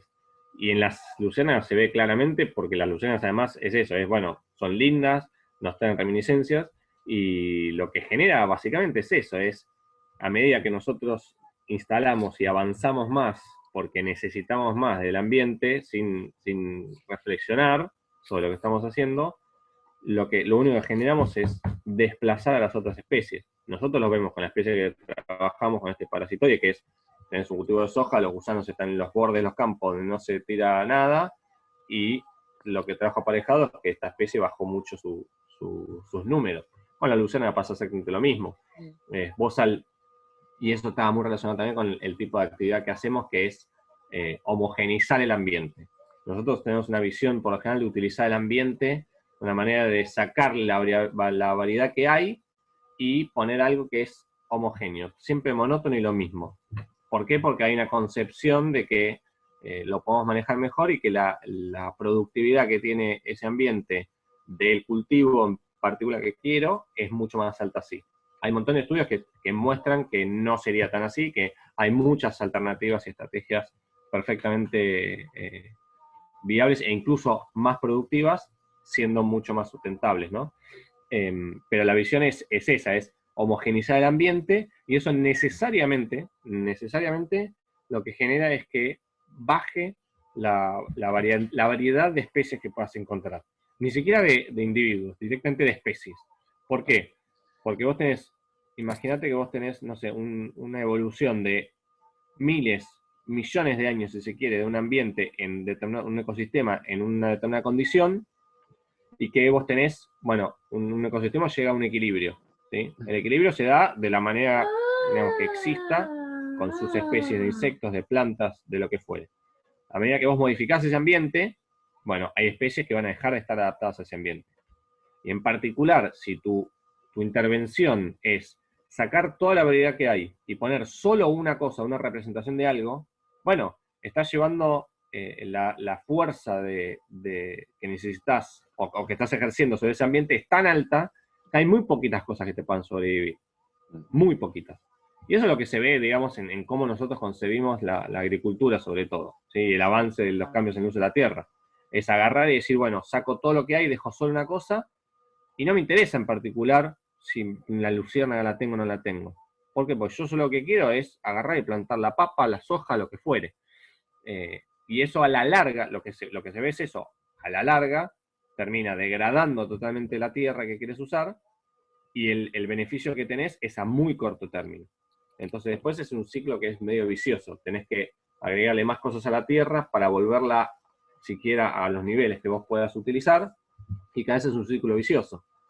Pero ahí es donde entras en esta rosca de, bueno, para hacer eso, a la empresa que te vende, por ejemplo, el fertilizante le interesa que eso se siga manteniendo porque vende más. Entonces siempre está la cuestión esta utilitaria, monetaria, que tampoco te deja crecer en otros aspectos, por ejemplo. No sé más si vos querés decir algo. Sí, poniendo todo esto en contexto de las luciérnagas, lo que se desprende así, observando un poco toda la situación, es que los humanos estamos transformando el ambiente. Cuando transformamos el ambiente para sacar nuestros beneficios, lo que hacemos es que las condiciones para las otras especies dejen de ser buenas, o dejen de ser óptimas, o dejen de ser lo que constantemente eran. Entonces, particularmente con las luciérnagas, ¿qué pasa? La contaminación que le da la luz artificial al ambiente la luz artificial es una forma de contaminación para ellas, que para nosotros no, para nosotros es hasta bienestar, ¿no? Que un ambiente esté iluminado. Bueno, la iluminación nocturna para ellas es una fuente contaminante. ¿Qué hace? Interfiere con el sistema de comunicación de manera directa. ¿Por qué? Porque el destello no se ve, porque se ve menos, porque la luz además trae actividad nuestra, o sea, se suman un montón de cosas. Entonces, esa es la primera transformación que están sufriendo de su ambiente. La segunda es que el avance de la construcción, la edificación y demás, cambia las condiciones del ambiente. ¿Qué hace? Es menos húmedo, ¿sí? Quizás es más caluroso y menos húmedo, y ellas necesitan un balance de temperatura y de humedad determinado, y encima necesitan una fasis no acuática, pero semiacuática en la reproducción. Entonces el avance de la urbanización hace que le agregamos luz artificial en los momentos en donde tiene que ser de noche y cerrada. Le saca la humedad porque le saca la parte de los pastizales, que son los compensadores de temperatura de humedad entre el día y la noche. Y la temperatura, bueno, varía para cualquier lado, ¿no? Y en una forma aleatoria o con el ritmo nuestro, ¿no? Con el ritmo natural del día y la noche, de un ambiente natural que es un pastizal o un bosque, o estos húmedos, depende de dónde viven, porque hay luciérnagas, vieron que en México están como en unos bosques húmedos, y acá en Buenos Aires nosotros lo que tenemos en la llanura pampeana son pastizales, rasos. El ambiente natural era pastizal. Sin embargo, ahí estaban pastizales asociados a cuerpos de agua y demás, con alguna humedad. Entonces, lo que nosotros estamos haciendo es transformando el ambiente, homogenizándolo, como dice José. Lo dejamos prolijito, porque prolijito es más lindo, prolijito implica simple. Le sacamos toda la heterogeneidad ambiental, le sacamos toda la desprolijidad de esa que nosotros consideramos que es lo que justamente promueve la diversidad en las otras especies, y con todo eso modificamos completamente todas las variables abióticas ambientales que tienen que ver con el desarrollo. Y entonces a las luciérnagas les estaría pasando eso. Son sensibles, son especies sensibles, obviamente, te voy a poner el ejemplo contrario, la cucaracha no la podemos sacar con nada, no la podemos erradicar aunque querramos, y cada vez tenemos más. ¿Qué pasa? Son poco exigentes. son amplio espectro. En cualquier temperatura se crían, en cualquier humedad, con cualquier factor de iluminación. En cambio las luciérnagas no, las luciérnagas tienen lo que decimos el nicho ecológico estrecho, son sensibles. Si nos corremos un poco de esas intensidades que tienen las variables ambientales, ya no se pueden reproducir. En cambio, a bichos como la cucaracha les pasa lo contrario. Claro. Entonces, cuando nosotros avanzamos, los que persisten son los que son amplios, ¿sí? En tolerancia como nosotros. Y los sensibles se van en el sentido de o se mueren o se dispersan. Claro. Así que a las pobres luciérnagas les está pasando eso. Y yo me fijé en el mapa de localización hay gente que cada vez que encuentra un bicho lo sube a una página. Y dice, yo encontré este bicho acá. Y si vos te fijás, hay todo como un cinturón así alrededor de la ciudad, ni siquiera la ciudad, del conurbano, Claro. del AMBA. Hay un cinturón así que de ahí para afuera hay luciérnagas, las encuentran, y de ahí para adentro ya no. Pero en Ituzaingó, como donde estás vos ahora, hace unos años estaban, y ahora hace años que yo no veo una por ahí. Entonces, es como que avanza la urbanización y los bichos se van corriendo. Me pasa también con los venteveos, no sé si ahí en el lugar hay el bicho feo, ¿viste? El pájaro. Sí, Bueno, en mi casa de cuando era chica antes había y ahora no hay más. Entonces ya se empiezan a correr como para los parches donde todavía están tranquilos. Claro. Pero es como que los bichos se van corriendo. Así que bueno, un poco eso es lo que les pasa. Una pregunta, ¿esa página donde aparecen la gente que busca, como el que señala, sabes cuál es? ¿O te acuerdas? Ecoregistros.com. Ecoregistros.com. O por ecoregistros si te aparece la extensión. Si vos encontrás un bicho y sabés qué es, o no sabés, pero bueno, tenés idea de más o menos, hasta donde sepas qué es familia, orden o especie, le sacás una foto, la subís. Creo que hay que tener permiso para hacerlo, yo no estoy asociada. Vale. Hay que mirar, pero vos encontrás algo y decís, yo esto lo referenciás y decís, lo encontré acá. Vale. Así es un poco como busqué yo donde podíamos encontrarlas, ¿viste? Cuando, Pablo, que no las encontrábamos. Claro. Sí. Y un poquito eso. ¿Y ustedes qué piensan en relación, digo, con un posicionamiento también ético en torno a la restauración ambiental o a la cría, este tipo de situaciones de preservación de una especie? O sea, cómo se paran o cómo lo piensan, si debieran de desaparecer y continuar tipo con el proceso que está sucediendo, digamos, en general, o si está bien, qué sé yo, generar crías a nivel ético también, porque es también reinsertar de nuevo una especie en un espacio que ya se transformó. O sea, digo... Ahora, sí, ahora José, sí, él te va a dar sobre una postura. Yo te digo las posturas que yo sé que existen, que no sé si es la mía.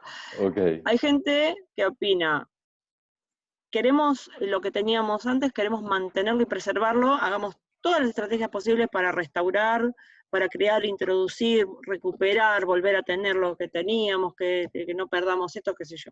Y hay otros que dicen, los humanos somos parte de esta evolución y de este ambiente, y si nosotros vamos a desplazar el resto con ese problema, sigamos, y la línea evolutiva es esa. Bueno, seguimos nosotros y queda el que no queda, lo lamentamos. ¿Qué es lo que plantea el neodarwinismo, no? Un poco... Bueno, no sé, yo el neodarwinismo lo veo más en el sentido del proceso evolutivo de cuáles son las fuerzas que rigen la evolución. Esto sería más las posturas ecológicas del ecologismo, digamos, ¿qué hacemos? Tratamos de preservar y gastamos fuerza, energía y dinero en recuperar lo que otros rompen, o seguimos el camino y que sea lo que Dios quiera, básicamente. Creo que los humanos están medio divididos en esas dos posturas, y ahí es donde se arman los extremos de pensamiento de, bueno, no, nosotros somos un animal más, y en este momento estamos haciendo esto en esta dirección, y bueno, ganaremos las competencias. Y otros dicen, no, nosotros, ¿quiénes somos nosotros para venir a interferir así? salgamos. Bueno, pero nosotros somos parte de la naturaleza también. Ujú. Entonces, el tema es, bueno, pero somos parte de la naturaleza, pero nos creemos más que ninguno, o tenemos la capacidad de transformar el ambiente como nadie. Entonces, nada, se arma mucho debate ahí. Pero Claro. bueno, no sé qué piensa José. No, o sea, yo creo que sí estoy en la postura de que somos parte de la naturaleza, claramente, pero entiendo, no voy a decir que somos los únicos que tenemos la capacidad de reflexionar sobre nuestro accionar, pero tendríamos que tener la capacidad de reflexionar sobre nuestras acciones, claramente. Y a mí lo que no me gusta es que la vara sea, digamos, el output económico. Que el criterio de cómo se manejan las cosas es el rendimiento económico, la maximización de eso. Ujú. Y sobre todo en el corto plazo, porque eso te lleva necesariamente a un montón de problemas que son los que tenemos ahora. Ya sea desigualdad económica en las personas, intraespecies si quieres, competencia intraespecie donde hay una lógica de que no queremos matarnos a tiros y que sea que sobrevive más fuerte, pero lo estamos haciendo porque sobrevive el que más plata tiene, o el que lo puede hacer. Es una manera, una guerra o competencia intraespecífica, pero sin sangre visible, si se quiere.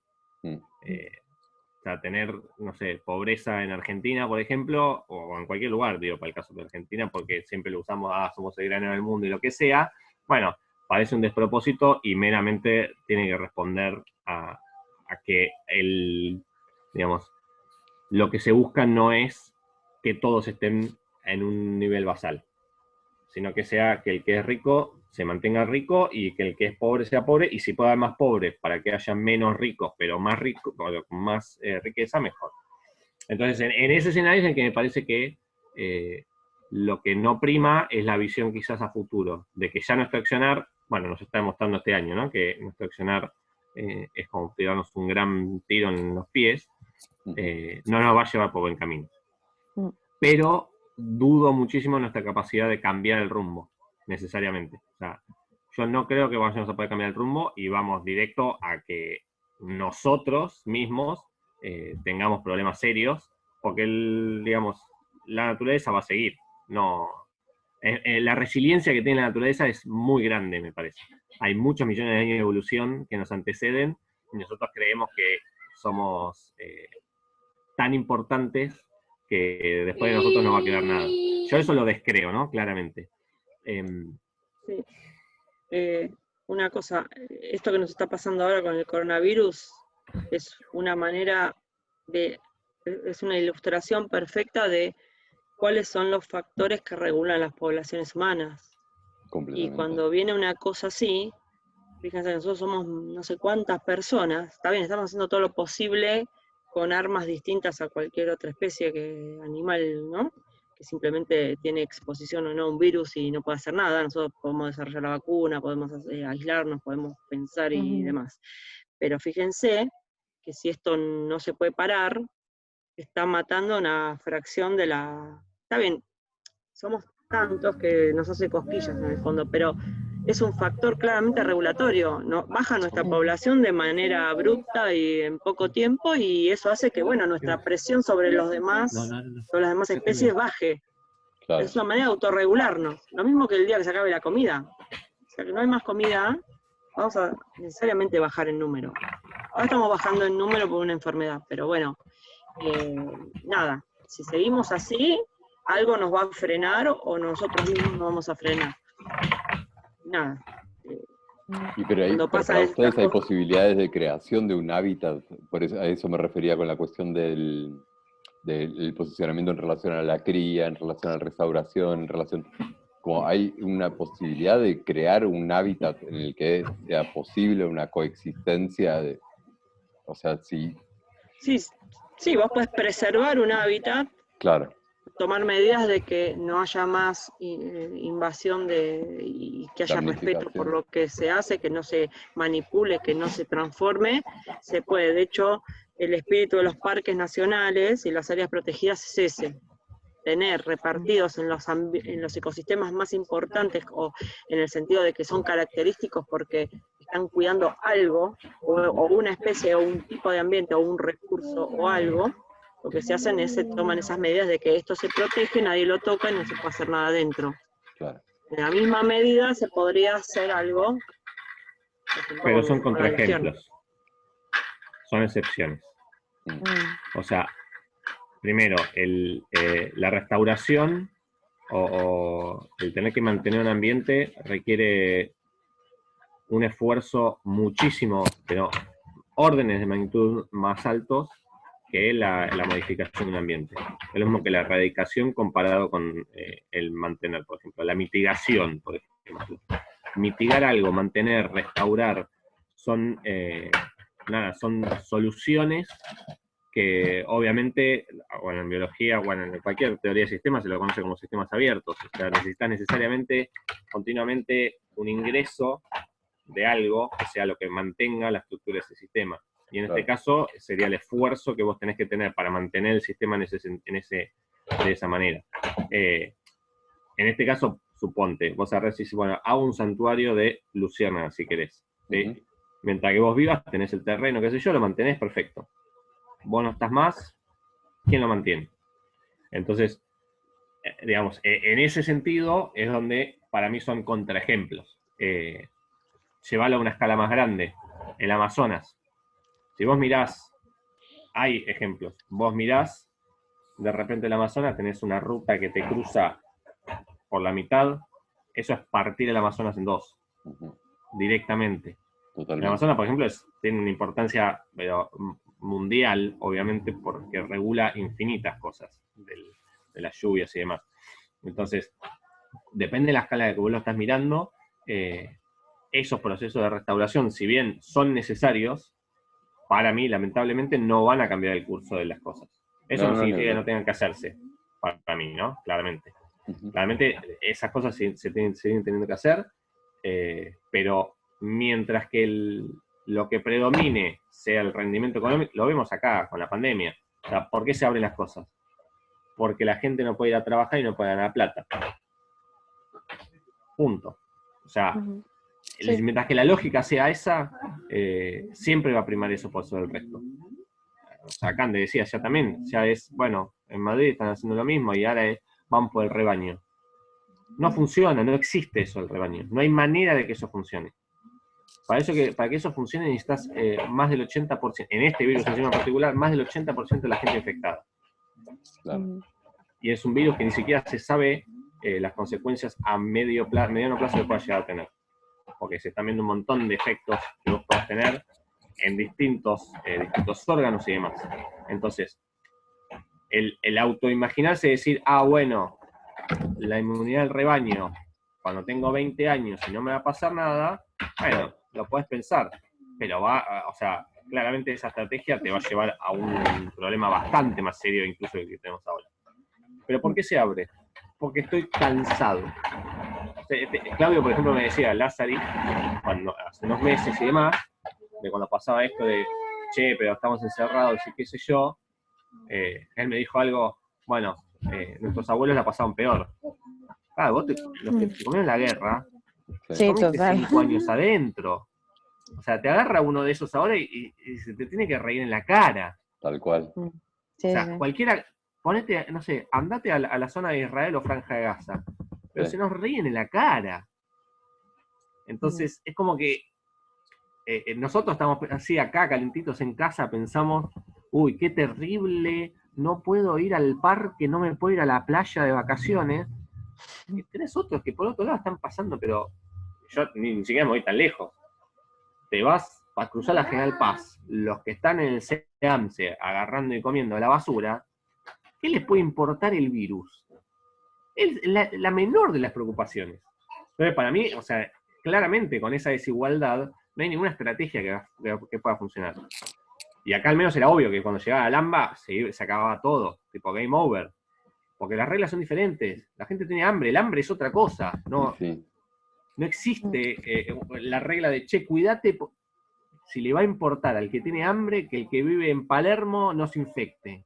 pero infectate, ¿qué me importa? Si nunca te importó lo que me pasaba a mí. O sea, entonces, ese tipo de cosas es cuando uno dice, bueno, no tiene mucha solución, me parece esto, más que algo grande en serio. O sea, y esto ni siquiera para mí es grande en serio todavía, porque el poder de letalidad que tiene para mí no es tan suficiente.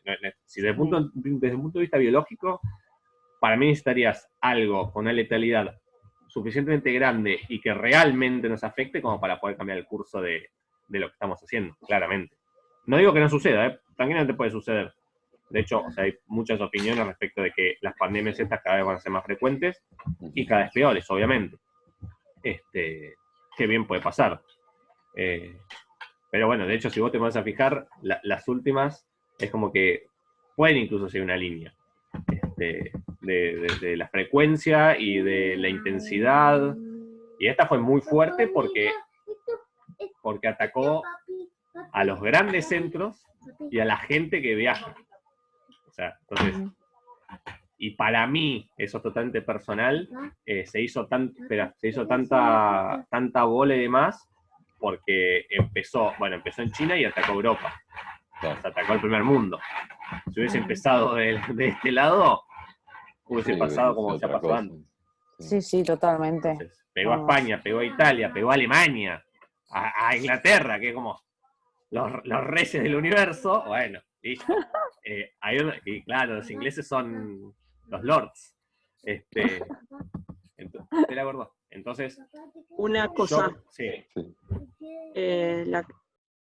Entre la criatura y los perros me están enloqueciendo. No te preocupes. No, le puedo proponer que terminen ahora esto con José y yo tendría que ir a atenderlo un poquito, que no se aguanta más el niño. Pero no pasa nada porque aquí son las 4 de la mañana. O sea yo también debería redondear. Por eso que antes estaba en estado tan entonces, Bueno, el próximo lo hacemos más temprano, entonces. Está China, pobre. Claro, no da más de sueño. Decí que mañana domingo. Pero bueno. Sí. Bueno. Bueno, igual hace 2 horas que estamos, así que está... Sí, claro. Material. No, pero creo que podemos hacer otro igual, pero más temprano. Tu lista de preguntas igual tenía más cosas que no vimos. No, pero hemos ido repasando. Hemos cubrido bastante. Sí, yo aparte tenía también ahí a mano y iba siguiendo algunas cosas. Bueno. Sí. Sí, es que nos desbocamos un poquito, pero bueno. No, pero como dice José, podemos hacer otro día, lo que falte lo podemos hacer. Lo que pasa es que José, viste, empieza... Ahí va. Ahí tira. Escúchame, la pregunta que hizo fue tipo, ¿tenemos solución? Y no tenemos solución, ya está. Sí, No, en verdad mi pregunta refería más bien a la situación de cría que piensan ustedes, ¿están de acuerdo, están en contra, están a favor? O sea, porque también, qué sé yo, a mí me ha pasado de tener esta discusión con mi hermana en relación, ella es hiper extrema vegana. Y claro, cuando intenté hacer la cría de cocuyos allá, me dijo, no, vos estás mal de la cabeza, sos un perverso. Y yo dije como, bueno, a ver, a escalas, porque yo, o sea, tipo, la idea es justamente intentar preservar una especie. Entonces me preguntaba como si a ustedes habían tenido algún parate ético, o si es algo, si llegaba a tocar esos temas, digamos. Claro, no, bueno, la postura vegana particularmente ¿no? Son como muy extremistas y es muy difícil. Ya nuestra profesión no tiene razón de ser para ellos. Claro. O sea, estamos, ¿no? Más o menos igual, pero al contrario, que también hay algo de entender con quiénes cohabitas y qué forma de estar en la tierra estás tomando, que para mí esa es la contradicción que tiene el veganismo, justamente, se apoya demasiado en la ciencia para criticar todo lo que hace la industria. Claro, bueno, puede ser. Claro, sí. Pero, por ejemplo, yo tengo laboratorio de entomología, qué sé yo, pero sí, hacemos experimentos, pero a mí no me gusta matar un bicho. Claro. O sea, yo tengo acá la araña, voy con un frasco, José ya sabe que con Iván tienen que salir los sábados a liberar a las arañas, porque yo no las mato, ¿no? Las enfrasco y las saco. O sea, como que todo el mundo tiene sus contradicciones, ¿no? De que, bueno, por un lado hacer la investigación, pero por otro lado eso de manipular, matar y qué sé yo, no sé, es como que todo el tiempo hay que estar tomando decisiones de qué hace uno y qué no hace. Y bueno, no, lo de preservar, sí. Yo te diría, sí, mi idea es que, bueno, si se pudiera hacer un lugar donde preservar ciertas cosas estaría genial. Pero como dice José, hay tanta lucha por detrás para conseguir eso. Es como que uno, viste, nada, como que no es que es un sí rotundo, sino es un sí, pero. Claro. Entonces. Sí, a mí me parece que sí. es, o sea, hay cosas que no se pueden hacer sin hacer uso de. O sea, nosotros no podemos investigar si no matamos a algunos bichos, por ejemplo, meramente por el tipo de experimentos que hacemos. O sea, nosotros, por ejemplo, agarramos una larva y le ofrecemos olor al hospedador. El olor se obtiene haciendo un machacado. En ese sentido, si bien te puede gustar o no, esa pregunta no la podrías hacer si no. Claro. De la misma manera que no se podrían haber desarrollado, no sé, ni ropa, ni cosméticos, ni nada de lo que usemos, si no se experimentaban animales. Eso igual desde a ya. mí, hoy en día me genera conflicto tener que hacer eso, ¿eh? Claro, por eso, pero llega un punto que decís, bueno, la práctica científica, hay veces que no lo puede evitar. Podés ser consciente y tratar de minimizarlo, pero no podés decir, no lo hago.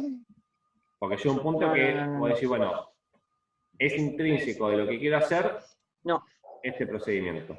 Se le sube la cabeza. ¿Por qué te desapareciste? Ahora, porque en vos lo que refiere a la... Eso ha sido muy luciérnaga. Muy luciérnaga, total. Y la discusión también, la charla. Dios mío. No, pero y eso, lo que refiere a, por ejemplo, preservar, yo creo que el foco no debería ser preservar una especie, sino preservar un ambiente, en todo caso. El ambiente me parece que es la unidad que tiene mucho más sentido, porque viene de la mano del otro, ¿no? Y tiene como un impacto mucho mayor, me parece. Si vos lográs preservar eso, pero bueno, no es para nada sencillo, ¿eh? O sea, poder mantener un ambiente y que se empiece a ser autosustentable es como, bueno, requiere de. Sí. Y respecto a eso del veganismo y demás, también yo, al menos la posición es totalmente personal también, es lo mismo que el feminismo, todos los ismos, machismos y demás. Los extremos son malos, cualquiera sea. Entonces, está bueno, digamos, posicionarse un punto de discusión y de sacar el orden preestablecido, pero también hay que ser consciente de que en la práctica, si vos hilás fino, siempre estamos utilizando algo de lo que estamos cuestionando. O sea, un vegano no puede no reconocer que está donde está por cómo se hicieron las cosas, ¿sí? Y de la misma manera que uno quiere defender el derecho de los animales per se, bueno, te vas del otro lado y te mirás cómo estás vestido y seguro que algo de lo que tenés vestido pasó por alguna instancia de sufrimiento animal. Hay algo que quiero hablar de eso. Los vegetarianos que argumentan, que a mí tampoco me gusta matar nada, pero el dejar de comer un animal y comer solo vegetales, porque vos no querés matar animales o no querés hacerlos sufrir, indirectamente lo que estás haciendo le estás sacando el hábitat para cultivar lo que vos te comés. De alguna manera interferís. Entonces lo mejor es desaparecer uno si quieres hacerle bien al ecosistema. Claro, no comas más. Y sé comida de otro. Pero el tema de, comés soja o comés maíz porque así no te comes un bife, es ¿dónde planto el maíz? O sea, en algún lugar donde antes había animales, bueno, en este caso el ganado también es algo que no es natural, ¿no? Pero digamos que la expansión de la frontera agropecuaria trae aparejado la digamos, restricción de todo el hábitat natural. En definitiva, el daño se hace igual, a eso voy. Sí, pero quizás los vegetarianos no lo ven tan claro. Sí, claro. No, pero la escala puede ser diferente, ¿sí? El impacto, porque sí, vos ahora cultivas, para darle de comer al chancho, para después comerte el chancho, por ejemplo. O sea, eso lo entiendo. Pará, gordo. Se volvió todo loco. No, bueno, chicos, si quieren la seguimos otro día, no se preocupen. Sí, en seguimos serio. otro día. Porque yo también me Pobre levanto a las Cande, 6 de la mañana, o sea... Cande también tiene que dormir, ¿no? Sí. Ahora directo a la cama. Directo. Apago y... ya. Pará, igual tenés que esperar que termine de grabar, ¿eh? O sea, cuando se corta esto, tenés un rato de que se convierta el video, ¿eh? ¿Ah, sí? Bueno, No pues lo vas- dejo ahí. Sí, no vayas a apagar la compu. No la O sea, apagues, vos es lo único que tenés. cuando pones stop, Vale. que pones stop recording y cerrás el zoom, te va a aparecer una ventana Vale. que va a empezar a convertir el video. Y eso va a tardar un rato. Pero yo no estaba grabando. ¿Quién estaba grabando? Yo ¿No estaba estabas grabando. grabando? Ah, ¿eres tú, Pablo? Sí, sí. Ah, ok, entonces a Pablo. Ah, Entonces vale. te pones a dormir, Cande. Dormí tranquilo. Gracias. Pero, ¿cómo es? Nada, bueno, sí, ahí ya la otra tuvo que ir a atender a la gente. Pero bueno, nada, si les parece, podemos hacer otra después, no hay problema. Vale. Dale, Cuando buenísimo. gusten. Un poquito antes también, así Cande no muere. En el No, sobre intento. todo así sigo la charla más lúcidamente, más que de otra Sí, cosa. sí, yo te veía que los ojos iban así. Ha habido un momento que estaba así como... "Ah". Que Yo ya en un no momento daba dije, más. se habrá puesto así para escuchar mejor y prestar más atención. Y yo dije, No, está yo dije, recayendo el está por sueño". caducar. Yo dije, acá de repente está haciendo toda la fuerza del mundo para no, pero de repente Sí, va a sí, caer sí, así pero y queda. no me dormí, pero cerré mucho, o sea, como que se me achinan los Es ojos. que sí, demasiado. Pero bueno, Bueno, nada, pues nada, un gustazo como siempre un gustazo, y sí. podemos arreglarlo.